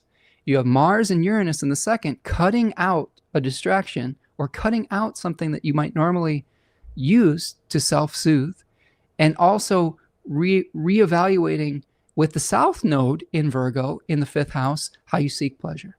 So this is something that I think really asking yourself about peer pressure, whether it's sibling pressure, peer pressure, daily habits and routines, and how can you cut out something that is distracting you that you might be spending money on. Misinformed says a lot of construction going on in my community, smallest state everywhere. Yeah, and if you missed the first part of the broadcast, friend, I have these new earplugs that I'm really enjoying. They're called Loop Switch earplugs, and they really just turn down the noise and the volume on everything. Construction is one of the things that drives me insane. If I'm trying to work and there's construction noise, I just blow a gasket. And these are the types of things that turn the noise down on that in a way that can just help you relax. And so if you've got things going on, you can't always control whether someone's going to fix the roads outside your house or be doing tree work, but you can control your experience of it, right? And that's what we were talking about earlier. All right, so Taurus rising, reevaluate friendship relationships, daily habits and routines, how it relates to either your children or how you seek pleasure, and maybe try to consider eliminating something that you spend money on that isn't serving you anymore. We go to Gemini rising. Now, Gemini rising is interesting because we have the Mars-Uranus conjunction in your first house. We have the Mercury retrograde happening in the second house, hosting the first and the fourth. Okay. So the Mercury retrograde, oops, let me put the right thing on here for Gemini rising. There we go. The questions that are being asked are potentially financial, potentially related to self-worth, potentially related to your skill set, which are all second house. I would also say that second house is the mouth. It is the door out of Hades, okay? But also it is what we are feeding into the body. So oftentimes second house can be the things that we eat. So you might be even reevaluating your diet, Gemini rising. But the diet can also be the skill set you have, what you spend your money on, how you value yourself. All of those things are up for debate, question, etc. They could be leading to some changes in your living situation, with fourth house being Virgo, and with your relationship to your family. Maybe some of the pressure that you're feeling to eat or to spend money, like we were saying, or to be excessive, is related to family pressure. Okay, and now that you've got the South Node there, or family narratives, old family structures and narratives, maybe old family trauma, and if you release some of that, maybe you won't have to go make yourself sick with the things that go into your body or by overspending or something like that. And that could lead to eliminating distractions And in yourself, in your body, in your character with Mars, Uranus, you could be saying, I need to change the way that I communicate with others, the way that I speak with others, the way that I consume and share information. You might be saying, I just need to focus on one particular thing rather than splitting my attention in 1,000 different directions. And that could feel really jarring as a Gemini rising, because oftentimes we want to keep our options open when we have a really prominent Hermes type of rising sign or something like that. But this could be the time to focus, to say, you know what, I can't do all of the things. I can't buy all the things. I can't eat all the things. It's having a negative effect potentially on my family life, on my living situation. And this could be a way to reevaluate some of those things. Javier says, loving these horoscopes. Oh, thanks, friend. I'll do my best. Thank you for clarity. Oh, you're welcome, Misinformed. Appreciate that. Okay, so Gemini rising, I'm just going through quickly, just little tidbits here. So forgive me for going so fast, but I kind of have to. I'm practicing doing smaller bits because I tend to be long-winded, and I just see so much context that this is actually somewhat difficult for me. I have done this in the past, but it takes a really long time for me, because to me, isolating parts of the chart is not intuitive. I see the chart as a whole, and it's really difficult to speak on everything that's happening in the chart at once. So forgive me for if I'm missing some parts of it. But if you're a Cancer rising, you have the Gemini, or the Mercury retrograde, excuse me, in your first house. It is hosting the Mars-Uranus conjunction in the 12th, and it is helping us to ask questions about the third house, where the South Node is hanging out for a few more days. Cancer rising is probably asking a lot of questions about how they give and receive care to others. There may be something where you are giving too much of your emotional resources away, and you need some more self-care. You need some more help. You might be asking questions on how to ask for help. I think sometimes we can say Cancer rising, but also there is some overlap with sun signs with these too. Like, I'm feeling, as I'm delineating this, I'm feeling a little bit of this as a Leo rising, but a Cancer sun. Like, learning when to ask for help, learning how to receive, learning how to balance the giving and receiving. It's not something that's easy for a lot of Cancer types. A lot of Cancer types are comfortable giving, but they are not necessarily comfortable receiving. This is something I've had to really work through, is not feeling guilt around receiving. So Cancer rising may also be feeling this. It could be having an effect on your perspective of your daily habits, your routines, your intuitive wisdom, your relationship with your neighborhood and your friends could be up for debate and challenge right now, or change, especially with the South Node there. You might be trying to eliminate distractions with Mars and Uranus coming together in your 12th house, or anything that undermines your self-esteem. A lot of times Cancer will undermine self-esteem from, a lot of it comes through communication. A lot of it comes through, because our feelings are so strong, we sometimes have trouble verbalizing what we're feeling, and we can feel awkward communicating those things. And how do we eliminate some of the negative feelings about communicating? How do we eliminate the things that pull us away from being the best version of ourselves? And how do we start to eliminate some of the undercurrent of repetitive narratives that are pulling us away from self-empowerment? That, to me, is what Cancer rising is looking at here, is how do we eliminate some of the repetitive thought patterns that are kicking around in the back of our minds, and start to bring some balance to giving and receiving in a balanced way. Okay. Devin is here. What's up, Devin? Says, hi, Spencer. At the hospital with my Cancer rising 90-year-old grandma right now. Oh, my goodness. I hope everything's okay, Devin. I hope that she is she's going through a Mercury retrograde in the first, right? Potentially having an unexpected hospital visit with Mars and Uranus in the 12th house. 12th house is associated with hospitals. Hope everything's going okay with you, Devin, and that your grandma's getting the care that she needs. And yeah, sending you love and care. And for Grandma Malone over there. Okay. So that's Cancer rising.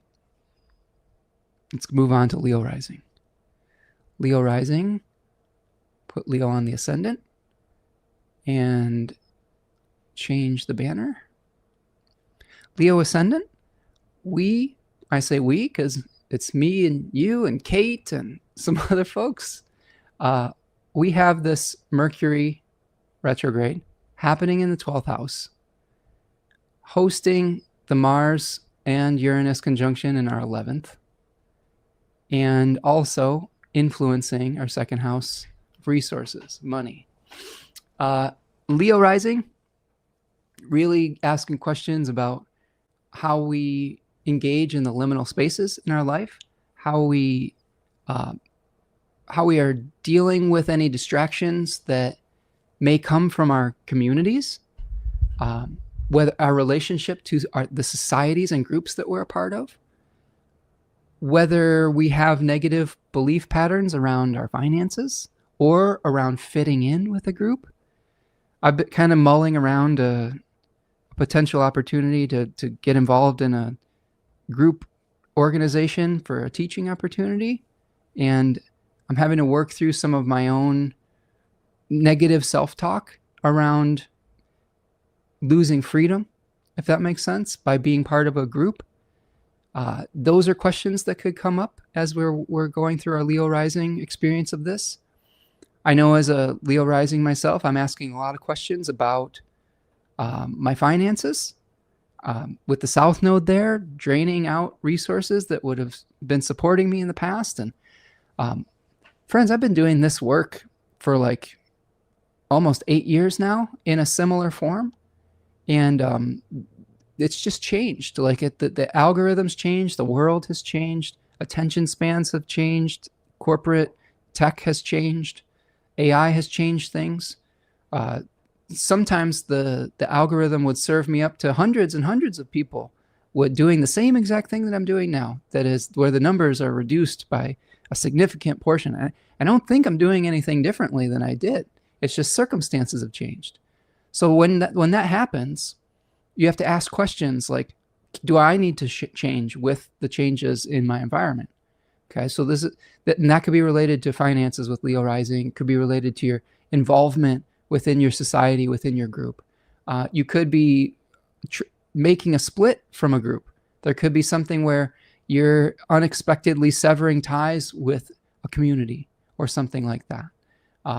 I know I'm seriously considering severing ties with a game that I'm playing that is a distraction that keeps me from doing some of the things that I want to do in my life, that I want to free up more time for what's important to me. I'm thinking of severing some of my social media type of things because I'm just tired of it. I don't feel like I'm getting any value out of the noise, right? I've also been like literally trying to reduce noise in my environment by figuring out what I can control. I've also been asking myself a lot of questions about my relationship with communities and my relationship with money and self-worth. Those are all up for debate, and seeing how I may self-sabotage in that regard is part of the conversation. So I'm just speaking from experience, but hopefully as a Leo rising, those conversations can be useful for you. The other thing with Leo rising is you got Jupiter and Venus in your first house, both benefics in the first house. That's some pretty good fortune personally, and especially for your body. I'm feeling as good in my body as I've felt in a long time just by changing my diet and by having an ability to control the level of sound that I experience. So you might be having a renaissance with your body, but now we have to try to think about how we can feel more comfortable in our headspace. Let's see. Devin says she's been changing living situations. So spot on third house stuff. There you go, right? The third house can also represent, so we're talking about Cancer rising grandma here for Devin. The third house also represents our, our everyday environment, like the neighbors that we have. So, she's been probably changing like the neighbors and associations and daily habits. All of that stuff is third house. Complicate says, as a Leo rising, my plan is to develop psychic communication or self-regulation of doom scrolling. Okay. Psychic communication. So that you don't have to get on social media. You're just going to communicate psychically with everybody. That's one way. Here's Kate. I'm going to send you a meme psychically right now. Let's test it out. You tell me what I'm sending you. All right. Who is it? All right. I sent it to you. See if you can receive it. And so I just psychically sent a meme to Kate, and maybe this will help her get off of social media. Maybe clarify with that a little bit more. I'm just being silly, but I do think it's a good idea though to regulate the doom scrolling, and maybe we do need to find alternative ways to communicate with one another. I do think that we can have communication in liminal spaces, but let me know if you received the specific meme I had in mind. I'm curious if it worked. Kate says, "Oh no, hope grandmother be okay." Us too, friend. Devin says, "Do you speak?" Well, you do speak against the machine, so I'm sure that doesn't help your exposure. That's a great point, Devin. I tend to be critical of the hand that feeds us here. I sort of bite the hand that feeds. I am critical of the very platforms that I am inhabiting, and that probably doesn't do me a lot of favors when the algorithm identifies that criticism and then tries to suppress it. I'm not sure what the solution is there. I really am trying to figure that out, because I don't think I'm going to change my opinion on that anytime soon. And maybe it means I need to do more in-person stuff or whatnot. I don't think it means I need to shut up or like censor myself. I don't think I could do that anyway. So we'll see. Maybe it requires the community here sharing the stuff. If the algorithm isn't going to share this work, maybe you guys need to share it. Why don't you share this with other people? Hype it on YouTube, like it, share it with your friends, repost it. All of those things can be helpful. So if the machine itself won't do it, maybe we have to be the engines of it. Just thinking outside the box. Kate says, I'm halfway joking about my plan. Only halfway. I have Venus 16 degrees Capricorn, and Mercury is connecting some dental work. I agree, Devin. That's the exact thing that gets buried. Dissent, right? And I feel like it's my duty to dissent. That it is part of my ethical value to speak on some of these things. So it puts me in a tough spot, and I don't really have a great solution. Sid the Slow. There you go. I don't know what that's referring to. Are you sending me Sid the Sloth memes? Oh, okay. The guy from Ice Age, right? Maybe close. I was sending you a Gandalf meme where Gandalf was at the rave, and he's like, "I'm sorry, Frodo, I was delayed," and his delayedness was like him like at Coachella or something. But maybe there's some overlap there. Maybe. Right. Kate says, maybe it means you say, "I digress" more. It could be. Yeah, that could be a solution. We'll figure it out. We'll as a community, hopefully we'll come together to figure out how to be able to share our authentic selves, even if our authentic selves aren't in alignment with the way that technology and society is trying to feed us or gaslight us into, I guess you could say. So we'll see. All right, so that's our Leo rising one. Let's go to Virgo rising. Virgo rising, this is one where you have Mercury ruling your ascendant, which can be felt even more powerfully. And again, test this out with your sun signs too. Some of the advice I'm giving could be relevant for Virgo suns as well. So Virgo rising, you have Mercury retrograde in the 11th house, bringing up a lot of questions about how you emotionally interact with the groups that you're a part of. Maybe there is something where you're questioning your involvement in a group that you thought at one point you shared values with, but maybe their values of the group have changed, and you might be trying to figure out a new identity around it. That could be shaking up some of your sense of self and how you show up in the world and what your role is potentially. South Node, conjoining the ascendant or moving through the first house, there's been a lot of probably releasing of old identities. A lot of times Virgo types, Virgo risings, Virgo suns, Virgo Mercuries, etc., will identify with their work, and you might be changing the role that you have in your job. You might be changing your identification with the work. You might be saying, I am more than the role that I'm performing within this community, within this job, within whatever, and releasing attachment to the old role. A lot of things that Virgo struggles with is the form that something is taking, and sometimes the blindness and the overly myopic perspective is not seeing the essence of what that form is trying to contain. So the form changes. And this might be a time where the form and your relationship to your public persona, life, how you show up in the world is needing to change. Maybe there is instead of just looking for a new job, like we were going to talk about next with Libra rising, you could be severing some communications within your work. You could be, maybe you have two jobs. A lot of times Virgo risings, if the midheaven is in the 10th, they will have two careers, two jobs, two things that they're juggling or more, okay? Because they often tend to be really hard workers. You could be saying, I can only handle one of these. One of these roles has to go. And that's giving me a little bit of an identity crisis. So that could be part of the experience there. I know another Virgo rising, Madonna, is releasing an album today with the Mars-Uranus conjunction on her midheaven, which is kind of interesting. So her role might be shifting and changing. The way that we view her has always been shifting on some level. One of the things that Madonna has, the way that she's created longevity in her career is by sort of like how David Bowie does this. They are able to morph into something different over time instead of continuously just doing the same thing. They ride the wave. They ride the tide of what is popular or what is shifting. And there's a potential that Madonna has been able to engage with a zeitgeist, I guess you could say. And we'll see how popular it is. We'll see what role she's playing as someone who's in her 60s now, instead of someone who is releasing albums in her 20s, 30s, 40s, etc. That role might be shifting. Okay. So let's go to Libra rising. Libra rising, here we have the Mercury retrograde in the 10th house.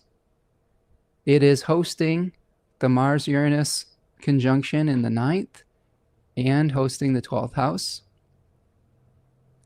So we had our resident Libra rising here in the chat. Taku has been talking about searching for a new job, putting in new job applications and things of that nature. So 10th house is associated with praxis and what we do publicly, what we're known for.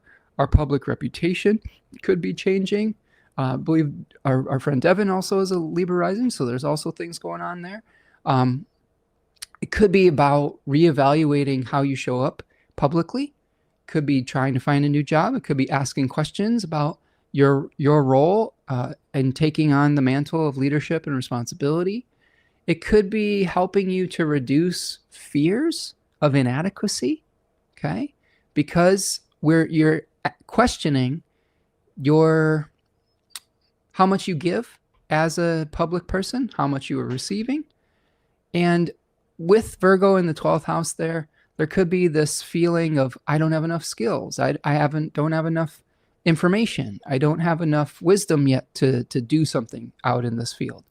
And to be able to reduce that with the South Node there and ask the questions that come up and create a new narrative around it could lead to you severing some old belief systems, some old attachments to old beliefs with Mars and Uranus in the 9th house in Gemini. It could lead to severing some attachments to some spiritual tradition that wasn't working for you. Sometimes we get a distorted perspective from experiencing spiritual abuse in our youth or spiritual trauma. And maybe there is some kind of perspective that came from an orthodox way of doing something that needed to be changed, that needed to be eliminated. Maybe there were, I would assume, and this isn't necessarily true for everybody because there's multiple factors, but oftentimes I would guess with having Mercury ruling the Gemini ninth house that Libra risings have some flexibility in their spiritual beliefs. Maybe they have a lot of different ways of viewing the world. Maybe they practice multiple religious perspectives and traditions. And maybe some of those just aren't compatible with one another. Maybe there's something where you have to actually pare some of that down and eliminate one thing that just isn't in alignment with what you're trying to do. And that may be shocking to people around you. You may have to say, no, I actually, this is my firm belief. I'm not actually believing in like 10 different things. Here is where my truth is. And that might be a little scary for Libra rising, because what it does is it puts you in the spotlight as far as saying, this is what I believe, rather than relating to someone else's belief system. And this could be painful because Saturn's moving through your 7th house and you're having to really change your relationships to other people. But I would say allow yourself to ask the questions of how to create more harmony and balance within how you show up emotionally for people in your life. You know, it's okay to receive some help too. I think that's the other thing that Libra risings can struggle with at times. Devin says, definitely been dealing with giving and receiving around my practice. Yes, me too, friend. It's not an easy thing. As the Cancerian archetype is a nurturing one that is, sometimes it's difficult for us to ask for help, you know. Devin says, I've also been working with my North Node Gemini recently and learning more Vedic tendencies. Interesting, right? There you go. So learning new, orthodox techniques, right? More Vedic orthodox type of ways of engaging with your spirituality. Devin says, part of being a social balancing apparatus is that you need to understand other people's perspective, 9th house, in order to craft harmony. I agree with that, right? But inevitably, we will run into people we don't agree with, you know, and that might be happening at some point for some Libra risings out there, where there's somebody whose belief systems just do not mesh with theirs, and you have to kind of say, I just can't, I'm not down with that perspective, you know. And we do this on this channel a little bit. I was thinking about this the other day, like thinking about the rising sign horoscopes and the difference between, like, for example, a Gemini 9th house and an Aries 9th house. As a Leo rising, for example, I'm willing to fight for my beliefs. There's something where I say, not to say that you aren't. I've seen you fight for your beliefs. So that is not an all-encompassing statement. But a lot of Leo risings will say, this is something I believe. I'm willing to go to battle and war over it. And it is a very individualistic type of perspective. And maybe with Libra risings, it is more of a flexible type of thing where you're trying to see your beliefs from other people's perspectives. That doesn't mean that one way of being is more right than the other. Sometimes a Leo rising will get themselves in trouble by going to war over their beliefs all the time. I've been dealing with another Leo rising in my life who's having some difficulties going to battle over their beliefs publicly. And a lot of my advice is maybe we don't have to fight every single battle. As an older Leo rising, a little bit longer in the tooth, who has fought many battles and lost, you know, and saying, hey, let's live to fight another day, you know. So these are questions that could come up, thinking about how we engage with these different things. Let's see. Ava is here. Ava Sabello, nice to see you. Hi, Spencer. This is Shamsa. Nice to see you, Shamsa. Finally got a chance to log in live. Always great to follow your channel and listen to your updates. I appreciate that, friend. Thank you, Shamsa. Appreciate you being here. And thank you for reaching out and let me know you're here. I really makes me feel great when I get to hear people's feedback in the comment section and know that people are engaging with the material and benefiting from it. And just, it's nice to feel that connection. So thank you for reaching out today, friend. Devin says, oh yeah, my Mars is strong in Scorpio in the 2nd house of values with my moon. Yes. Yeah, so that could mitigate some of those flexible belief things, right? Your values are really strong and you're willing to fight for your values, Devin. So that's something, like I said, there is nuance to this. This is why I don't really always enjoy doing this type of rising sign horoscope, because there is a lot of nuance. And what you might be experiencing with the interaction with your own personal chart is very different than what some other Libra rising could be experiencing. So the specificity of astrology, I have difficulty with the reductionist of it, but we're just attempting something new here, so we'll experiment. Kate says, I love that you're leaning into other traditions of astrology. Yeah. Devin likes to lean into, he's bringing in some Vedic techniques. I've been starting to explore that. I think that's a natural progression. A lot of people will start out with modern astrology or popular astrology, and then they'll gravitate towards either a Renaissance or a traditional form or a Hellenistic form. Eventually, sometimes they get curious about Vedic, because Vedic is an even older, unbroken tradition. The Hellenistic astrology, went through a transformation that was lost and then rediscovered, and that can lead to problems in translation of ancient texts. But the Vedic tradition remained generally intact for 2,000 plus years, and that makes it really attractive to people who are trying to go towards fundamental concepts, and it's a natural progression. So I think it's something I'm curious about eventually too. Devin says, at least with the rising signs, we can at least point to someone to the right part of the map. I like that. And that's a good reason to do it. Good reason to do it. Okay, let's keep going. Let's go to Scorpio rising. Scorpio rising. Let's move the chart around. Let's put it in the middle. There we go. If you are Scorpio rising, this Mercury retrograde is happening in your 9th house. It is hosting the Mars-Uranus conjunction in your 8th. And it is also providing questions, resources, challenges for your 11th house. Okay. So you also, Scorpio rising, may be asking a lot of questions about higher education, about your belief systems, about your participation in orthodox religious systems.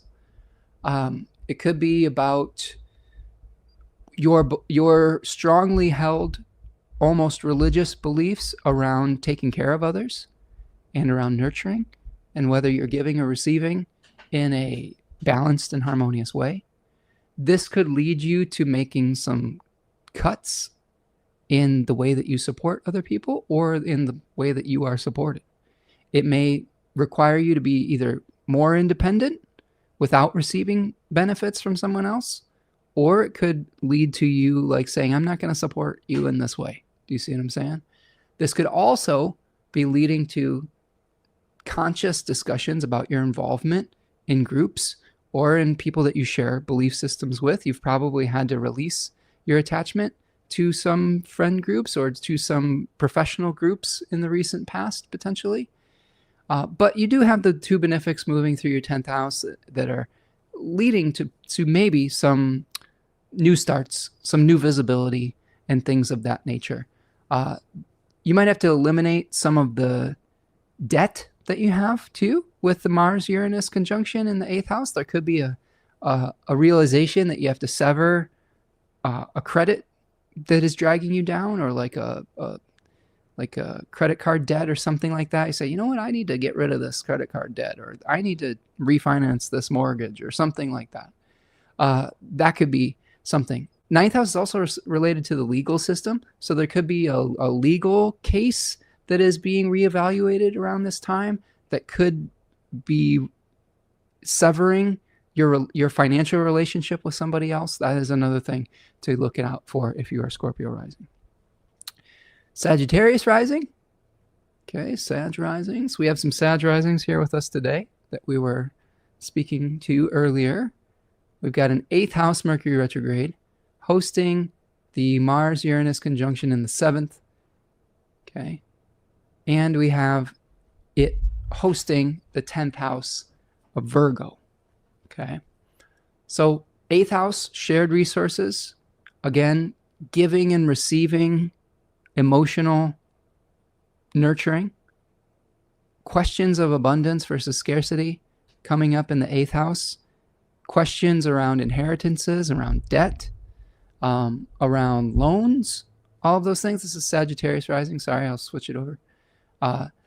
Questions about loans, debts, how you are being taken care of and how you take care of others. It could lead to a severing in distractions in your relationships. It could lead to some difficult communications in your relationships. All right. It could also lead to a change in the way that you present yourself publicly. This is true for Sagittarius suns as well. Like my Sagittarius sun partner and I had like a little bit of a testy conversation yesterday about roles in our relationship and our finances and things like that. Eventually it calmed down. We're finding solutions. But this is also the difficult conversations that could lead to different ways of showing up publicly. Like my partner and I both are being tasked with showing up publicly more, even though it's very difficult for us. We're both 12th house suns. We're both a little bit skeptical of the tech bro industrial complex, I guess. And that sometimes makes it difficult to show up on these platforms in ways that would drive traffic. So this could be true for you Sag risings too, that there could be some difficult conversations with partners. There could be some elimination of distractions that come up. It could be just an elimination of an open enemy, that maybe helps lead to feeling more balanced in how you share resources with others. Kate says 8th house Mars, Uranus, Gemini makes me think of diversifying and alternate high risk investing. Yeah, I could see that.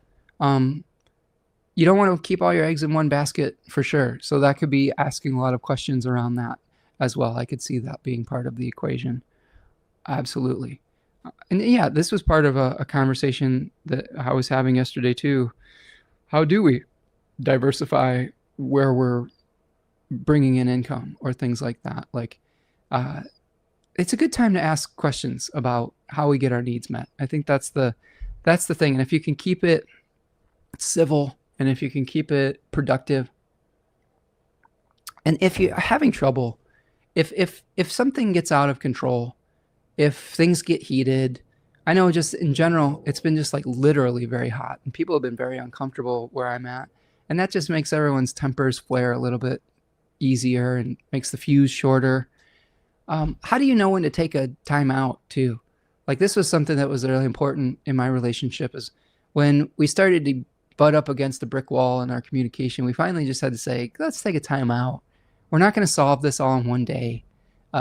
Let's go to our respective corners for a minute and cool off, and we'll come back with a new perspective. And once we did that, we were fine, And those are the types of things that you have to be able to do during a Mars-Uranus conjunction, is know when the communication could be shockingly damaging to take a time out. Healthy relationships are able to call a pause to those types of things.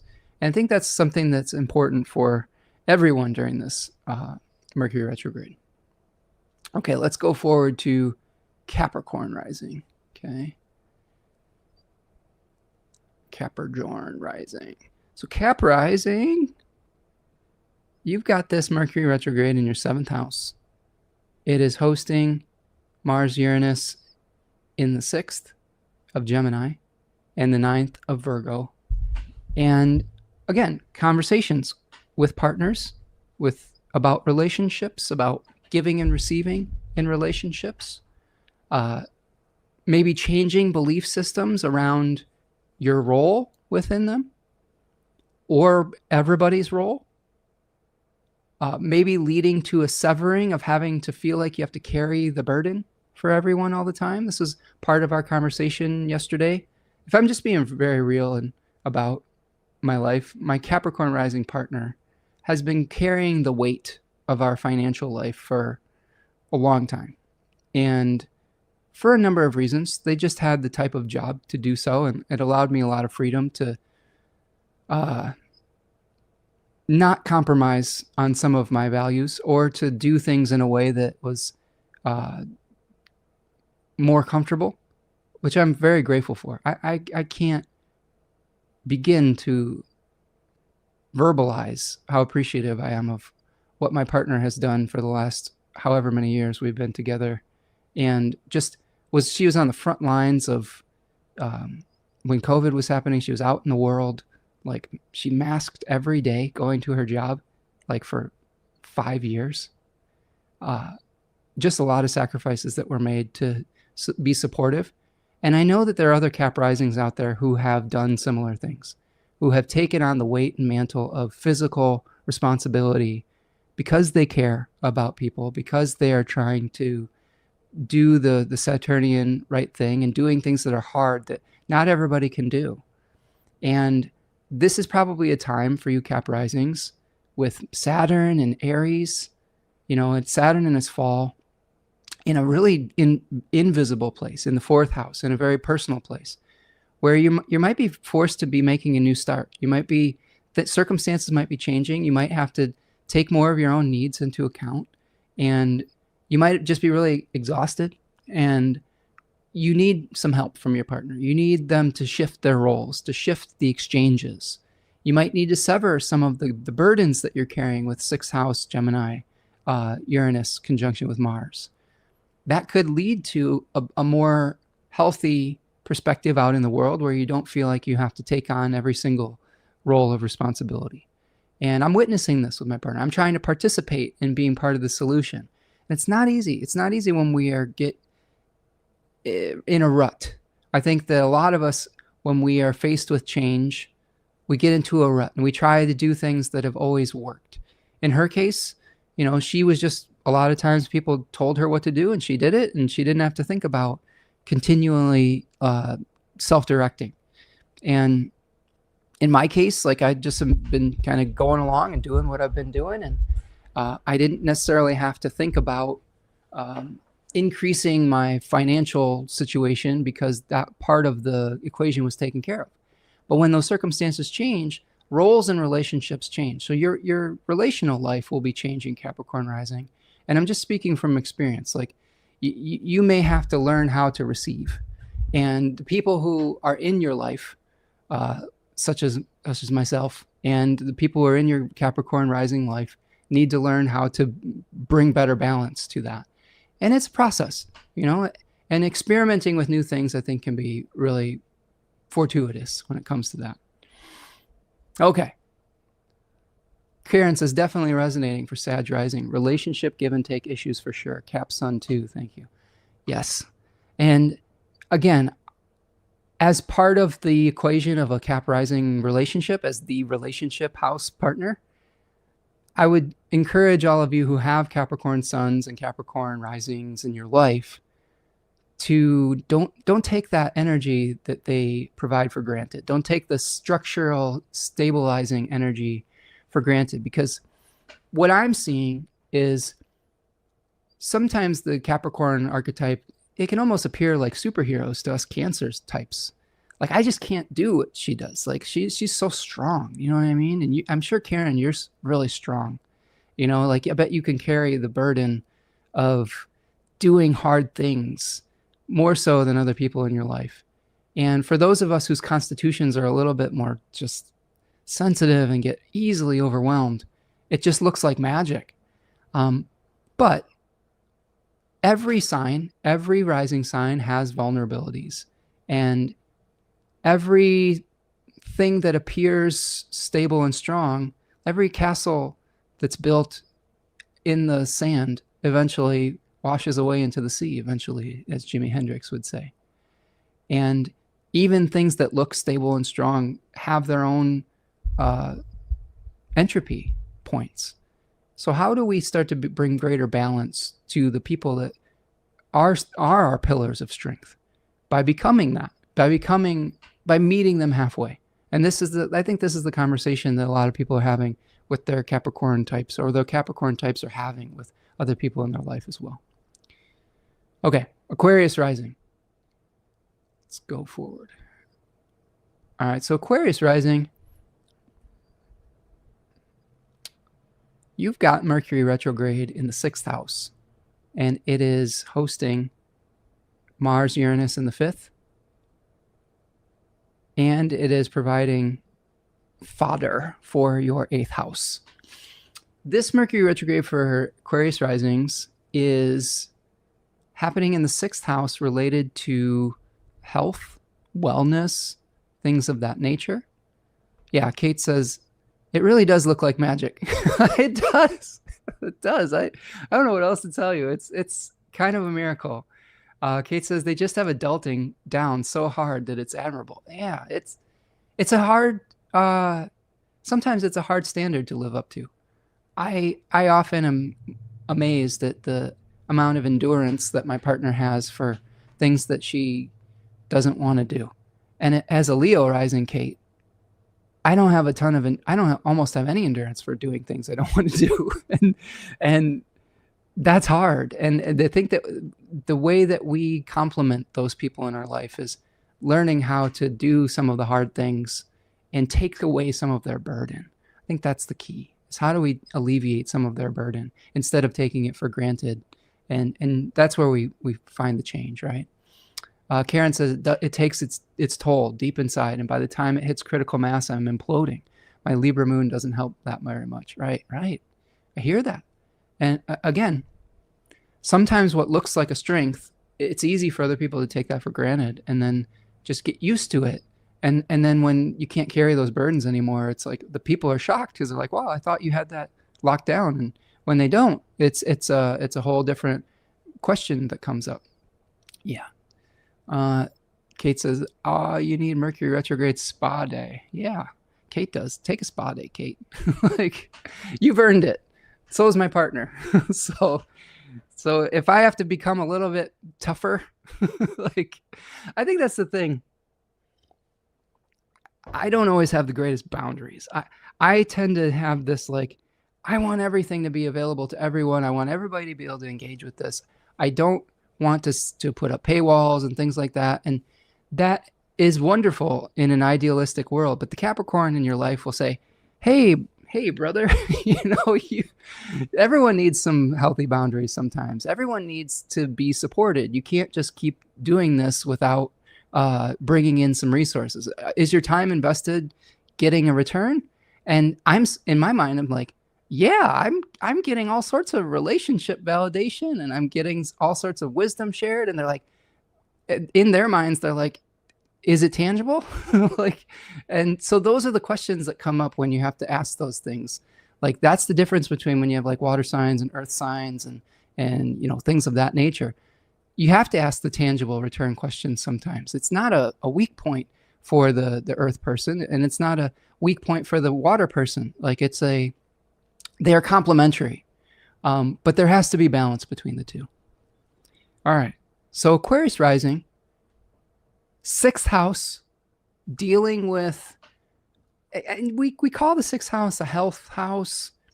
It is, but it's the joy of Mars. It was called Malus 2K, bad fortune. I think that we can more consider it related to injury and illness that we're dealing with, rather than just strictly a health house.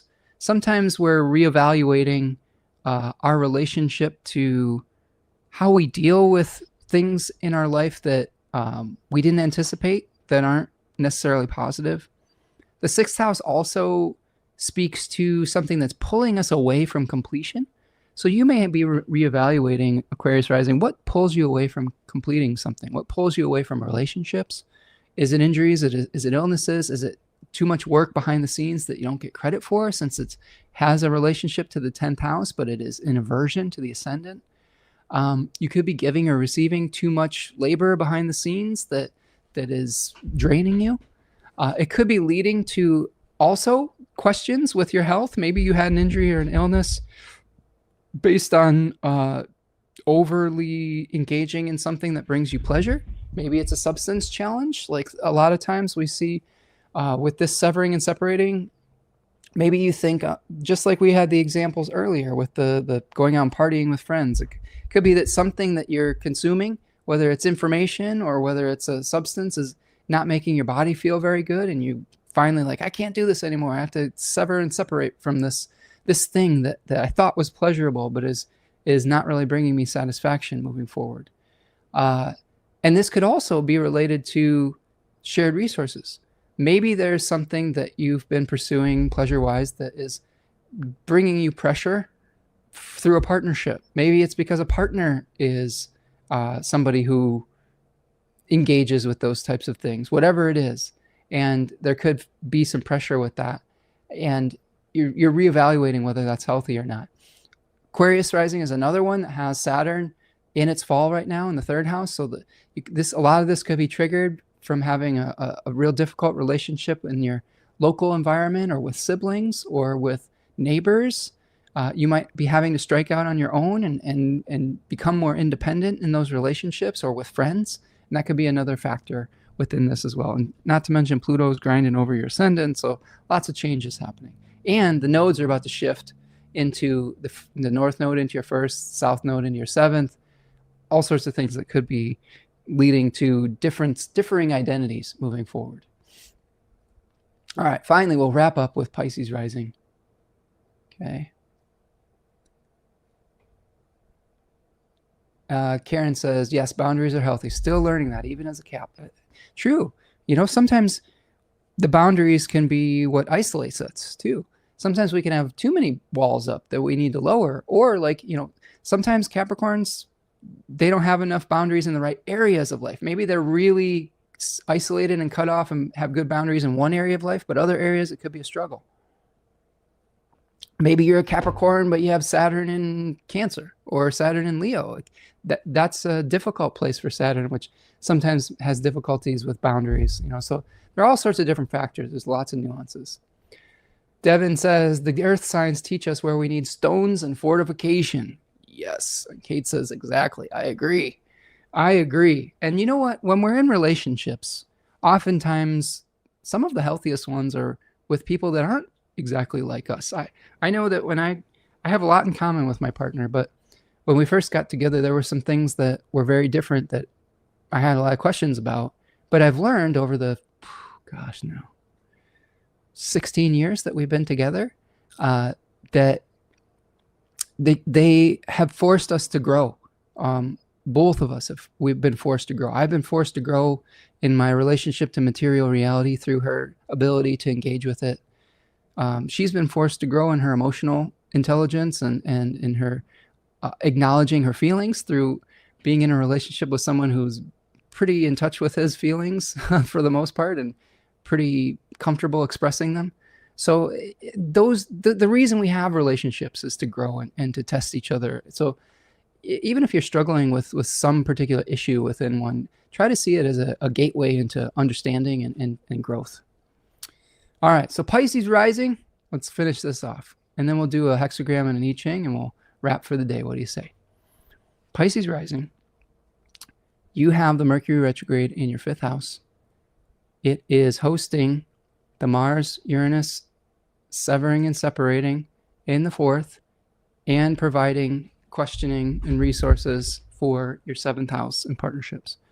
Fifth house, children, how we seek pleasure, legacies that we want to pass on, personal creativity, good fortune that comes to you without necessarily doing anything. That's called Agatha Tukey, from chance.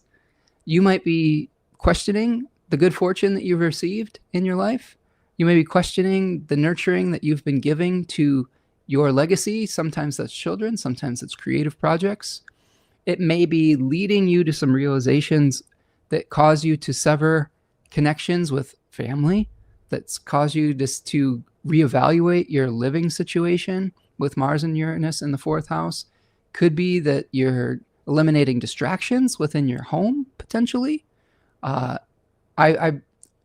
I've become a convert for these loop earbuds, I had a Gemini rising friend. I know this is Pisces rising, but he has some really noisy kids. I'm like, maybe you need to get these earplugs so you could turn the volume down on the screaming in the background. And he laughed, but he's like, they'll just scream louder. but maybe there will be something in your life where you can turn the volume down on something, right? Where you can eliminate a distraction within your home life or with your parents or something like that. Pisces rising. You just had a big shift too with your ruler of your ascendant, Jupiter, moving out of its exaltation in the fifth house and into Leo in the sixth. So a lot of the focus is shifting towards, work behind the scenes, shifting towards, health issues. Maybe the greater benefic in the house of good fortune is moving out of the house of good fortune and moving into the house of more challenging fortune. So that could be a shift. This could be having an effect on your partnerships and the way that you relate. You could be having similar conversations, but from a different perspective about roles within relationships. It might not be as pointed as having, like, let's say, Mercury retrograde in the 7th house. It could be that you're shifting roles in your relationship in regards to taking care of your kids, or shifting roles in your relationship around how you seek pleasure in the relationship. It could be having conversations about sex or things like that in the relationship. Like, oftentimes the communication is really important when it comes to these types of issues. If we're not feeling satisfied in the way that we're relating, we have to talk about it. And sometimes when you just verbalize something, it helps you to get what you want, and it helps the other person understand how to give in a way that will create mutual beneficial relationships. Could be sexuality, could be, how we play board games. Like it's something like that. Like it doesn't have to be, tawdry. It could be just ways that we enjoy ourselves. Okay.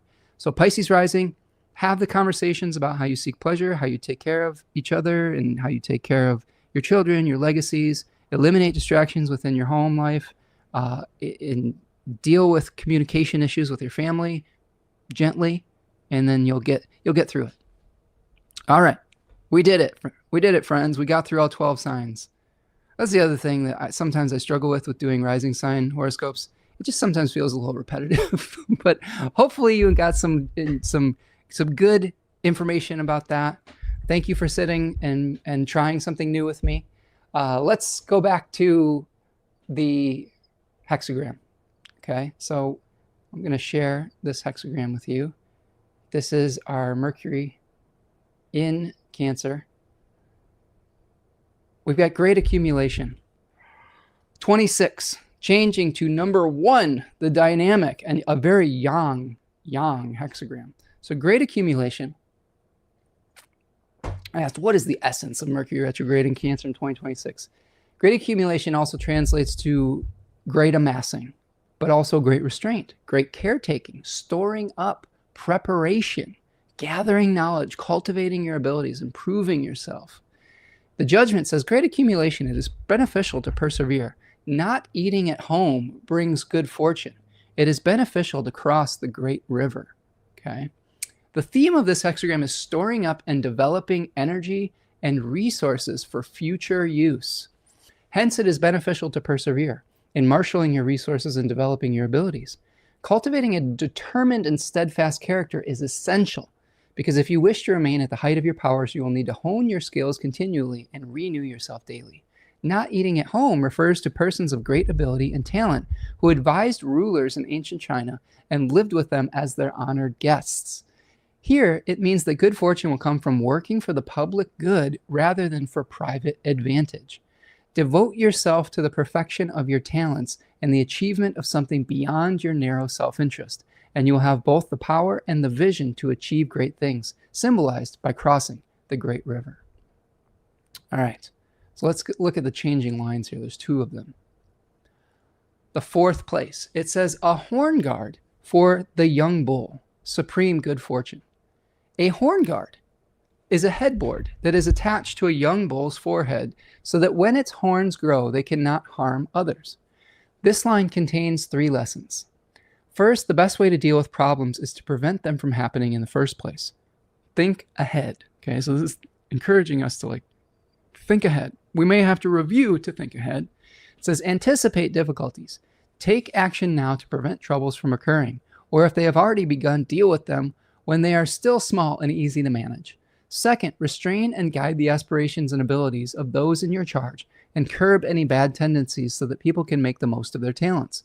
Third, make a virtue of necessity. Instead of squandering your resources on premature adventures, hold back and develop your potential. This Mercury retrogrades require patience, okay? Hold back and develop your potential, and you will be stronger later on.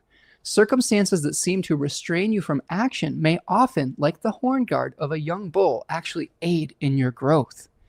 This same advice applies to your own inner development. Deal with faults in yourself when they are still minor ones and easier to remedy. Put yourself in situations where you can foster healthy behaviors and constructive habits. Build up your strength to deal with obstacles ahead.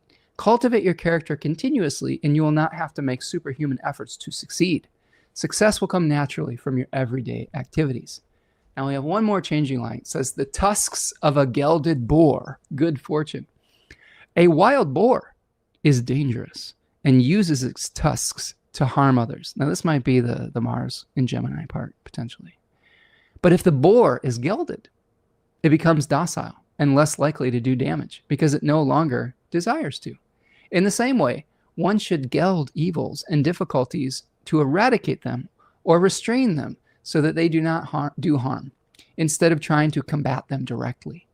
When you find yourself faced with a wild and impulsive force, do not attack it directly. Now, here is Mercury in Cancer advice. You may have to circumnavigate the issue, right?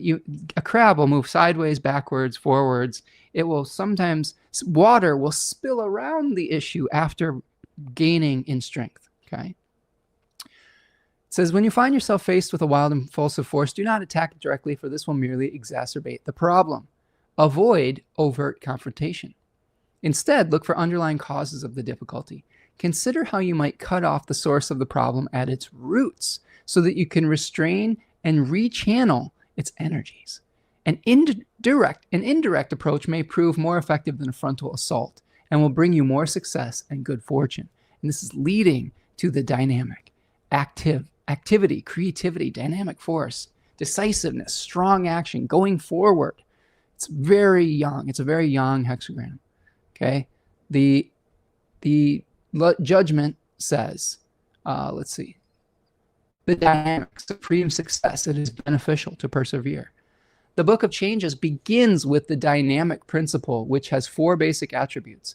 It is the number 1, fundamental, sublime, originating, and supreme. Number 2, successful, bestowing power. Number 3, beneficial, advantageous, and morally appropriate. And number 4, persevering, determined, steadfast, and upright.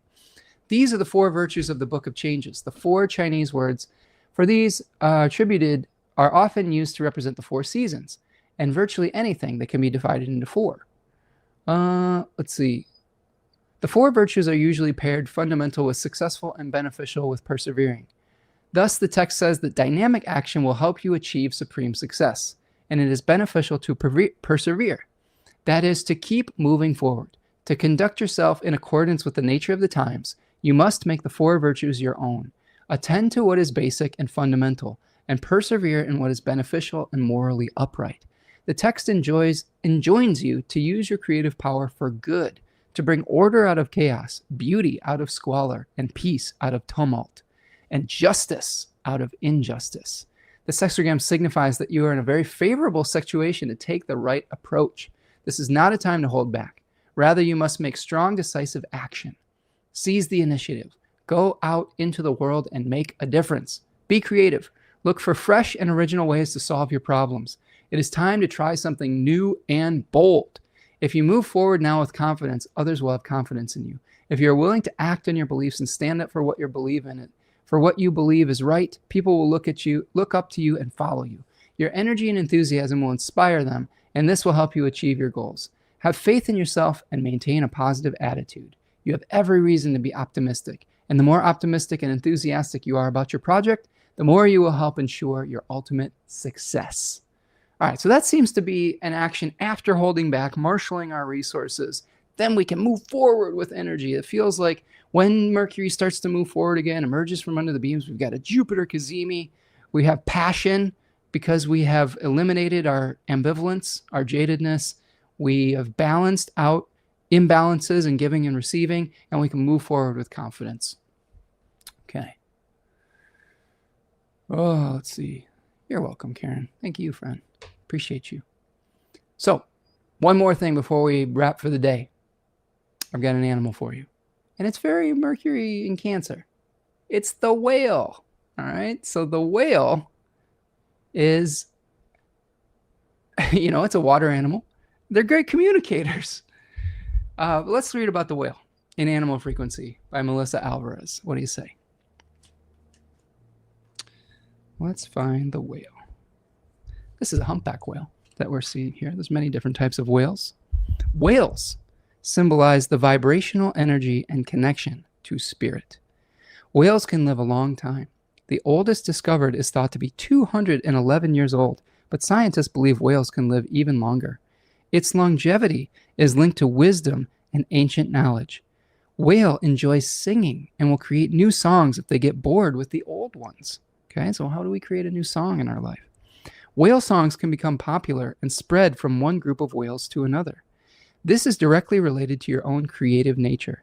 You never know when something you create will become the next popular craze. Whales have talents for agility, creativity, emotional depth, gracefulness, imagination, insight, intuition, longevity, movement, passion, sensitivity, socialness, strength, and swiftness. They have challenges around instability, reclusiveness, and being withdrawn. When whale appears, it means you're going through a time of transformation and enlightenment. Your intuition, creativity, and innate knowledge are growing rapidly during this time. It can be overwhelming. Whale means you remain balanced as you move through these positive changes with graceful fluidity. Thought-provoking ideas will come to you, making you search deeper for answers. It's time to learn and grow and to express what you're feeling in your new knowledge. This isn't time for remaining quiet, but for open discussion, singing, and happiness. Whale encourages you to put your intuition to the test by actively using it. Through use, the accuracy will increase. This is important to you, especially if you've doubted your abilities. You tend to stay to yourself at times and you only let people see what you want to see when it comes to your personal life. If someone makes it into your close circle of friends, they will then have access to you on a deep, intimate soul level. Whale means you often say prophetic things even without realizing you're doing it. By becoming aware of whale's message of spiritual growth, you can learn to tap into your own intuitive nature and have a better understanding of what you're seeing and feeling. This will enable you to pass along intuitive messages in a more precise way. This animal will assist you when you need to be inspired. The whale is able to dive into great depths and soar above the ocean. This means that you can look deep inside for inspiration and then rise to great heights. I like that for this Mercury retrograde because we're going into the psychopomp underworld type of experience, into our unconscious, subconscious minds, and then we can bring it out into the world like whales breaching, right? Or we're showing it to the world, what we've determined from doing that hard inner work. Whale can help you find the creative venue that is best for you on your life path. Do you enjoy music, writing, drawing, or painting? Maybe you are great at motivating others, teaching classes, or helping others understand themselves better. Let's see. All of these are ways that you can embrace your creativity and share it with the world. If you're having family problems, Whale encourages you to reach out with love to resolve issues quickly. Whales are very social animals with deep family ties and friendships. All right, so get in touch with your creativity. Figure out what your own unique song is. Whales communicate through singing. Maybe we need to sing a little bit more. Maybe we need to play a little bit more in our life, right? Maybe we need to communicate with feeling rather than just with the words themselves, with just rationality. Maybe we need to say something in a way that is charged with positive emotion to get people to understand us. Maybe we need to give them a hug. Maybe we need to write them a song or a poem. These are the other things that we can do to communicate with others and to communicate our truth in life. So I hope that will serve you well. Thank you, friends. Thank you, Stella. There we go. I love the whale symbols there. Whales are really cool. I've seen whales breach on a whale watch. And I was a kid. I went on a whale watch in Massachusetts with my uncle, and it was really cool. It was a fun experience. Beautiful, beautiful animals. All right, friends. That's what I've got for you. Have a wonderful afternoon. Have a wonderful Mercury retrograde period. Try to take your time exploring. Ask the right questions. Try to bring balances to your areas of scarcity and surplus. Communicate your own unique song. Recognize that by doing this hard work during the Mercury retrograde cycle, it should allow you to be able to express your more authentic self moving forward in a very positive and creative way. And take it easy. Be kind to the Capricorn type archetypes in your life. Give them a big hug. Take care of their burdens a little bit sometimes. Alleviate the suffering of others. figure out with this Mercury retrograde, what do you have to give? I think that's really the essence of Cancer 3 is sharing. It's really like, where can we become the most generous? So all of the things I've talked about with your rising sign today is an opportunity for you to become more generous. You know, whether it's with your time, whether it's with your resources, whether it's in your relationships, how do you become more generous? And that doesn't necessarily just mean physical resources, although it can mean that. If you have been giving emotionally and giving time, maybe you need to become more resourceful. If you have not been giving your time or your emotional resources, maybe that's time to soften and to be able to give more of that. There are so many things that you can share that will make you and others feel abundant and wealthy. And this is a great time to ask questions as to what you really have to give, right? Not what you have what you need. I mean, you do need to ask those questions too, but if you solely focus on what you need and don't ask the equally important question of what you have to give, you'll find an imbalance, okay? So what do you have to give? What do you need to receive? And how do you balance the two? And that will bring you into alignment, I think. All right.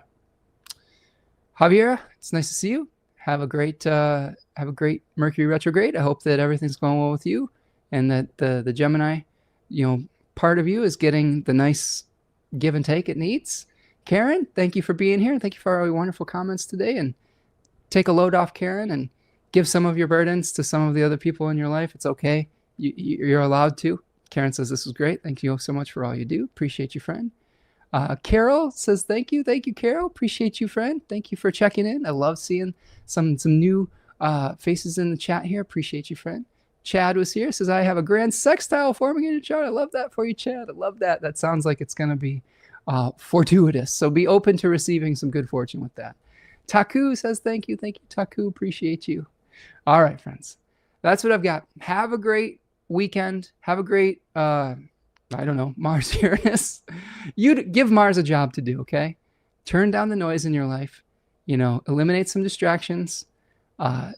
Take care of the people that you love. Give Mars a job to do. Try to eliminate some of the things that disrupt your nervous system. If you can do that, you're going to navigate this whole Mars Uranus thing a lot more gracefully. Okay? Get yourself some loop earbuds, turn down the noise, or whatever works for you. Meditation, turn down the noise. All right, friends.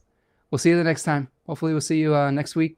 I'll have a whole new Time Lord. It'll be Mercury by the time I see you next. Thanks for the birthday wishes today, moving into my birthday next week. And appreciate all of you. And by the time I see you next, I'll be in an 11th house perfection. And hopefully we'll have some good fortune with Venus there. All right. Take care, friends. Peace.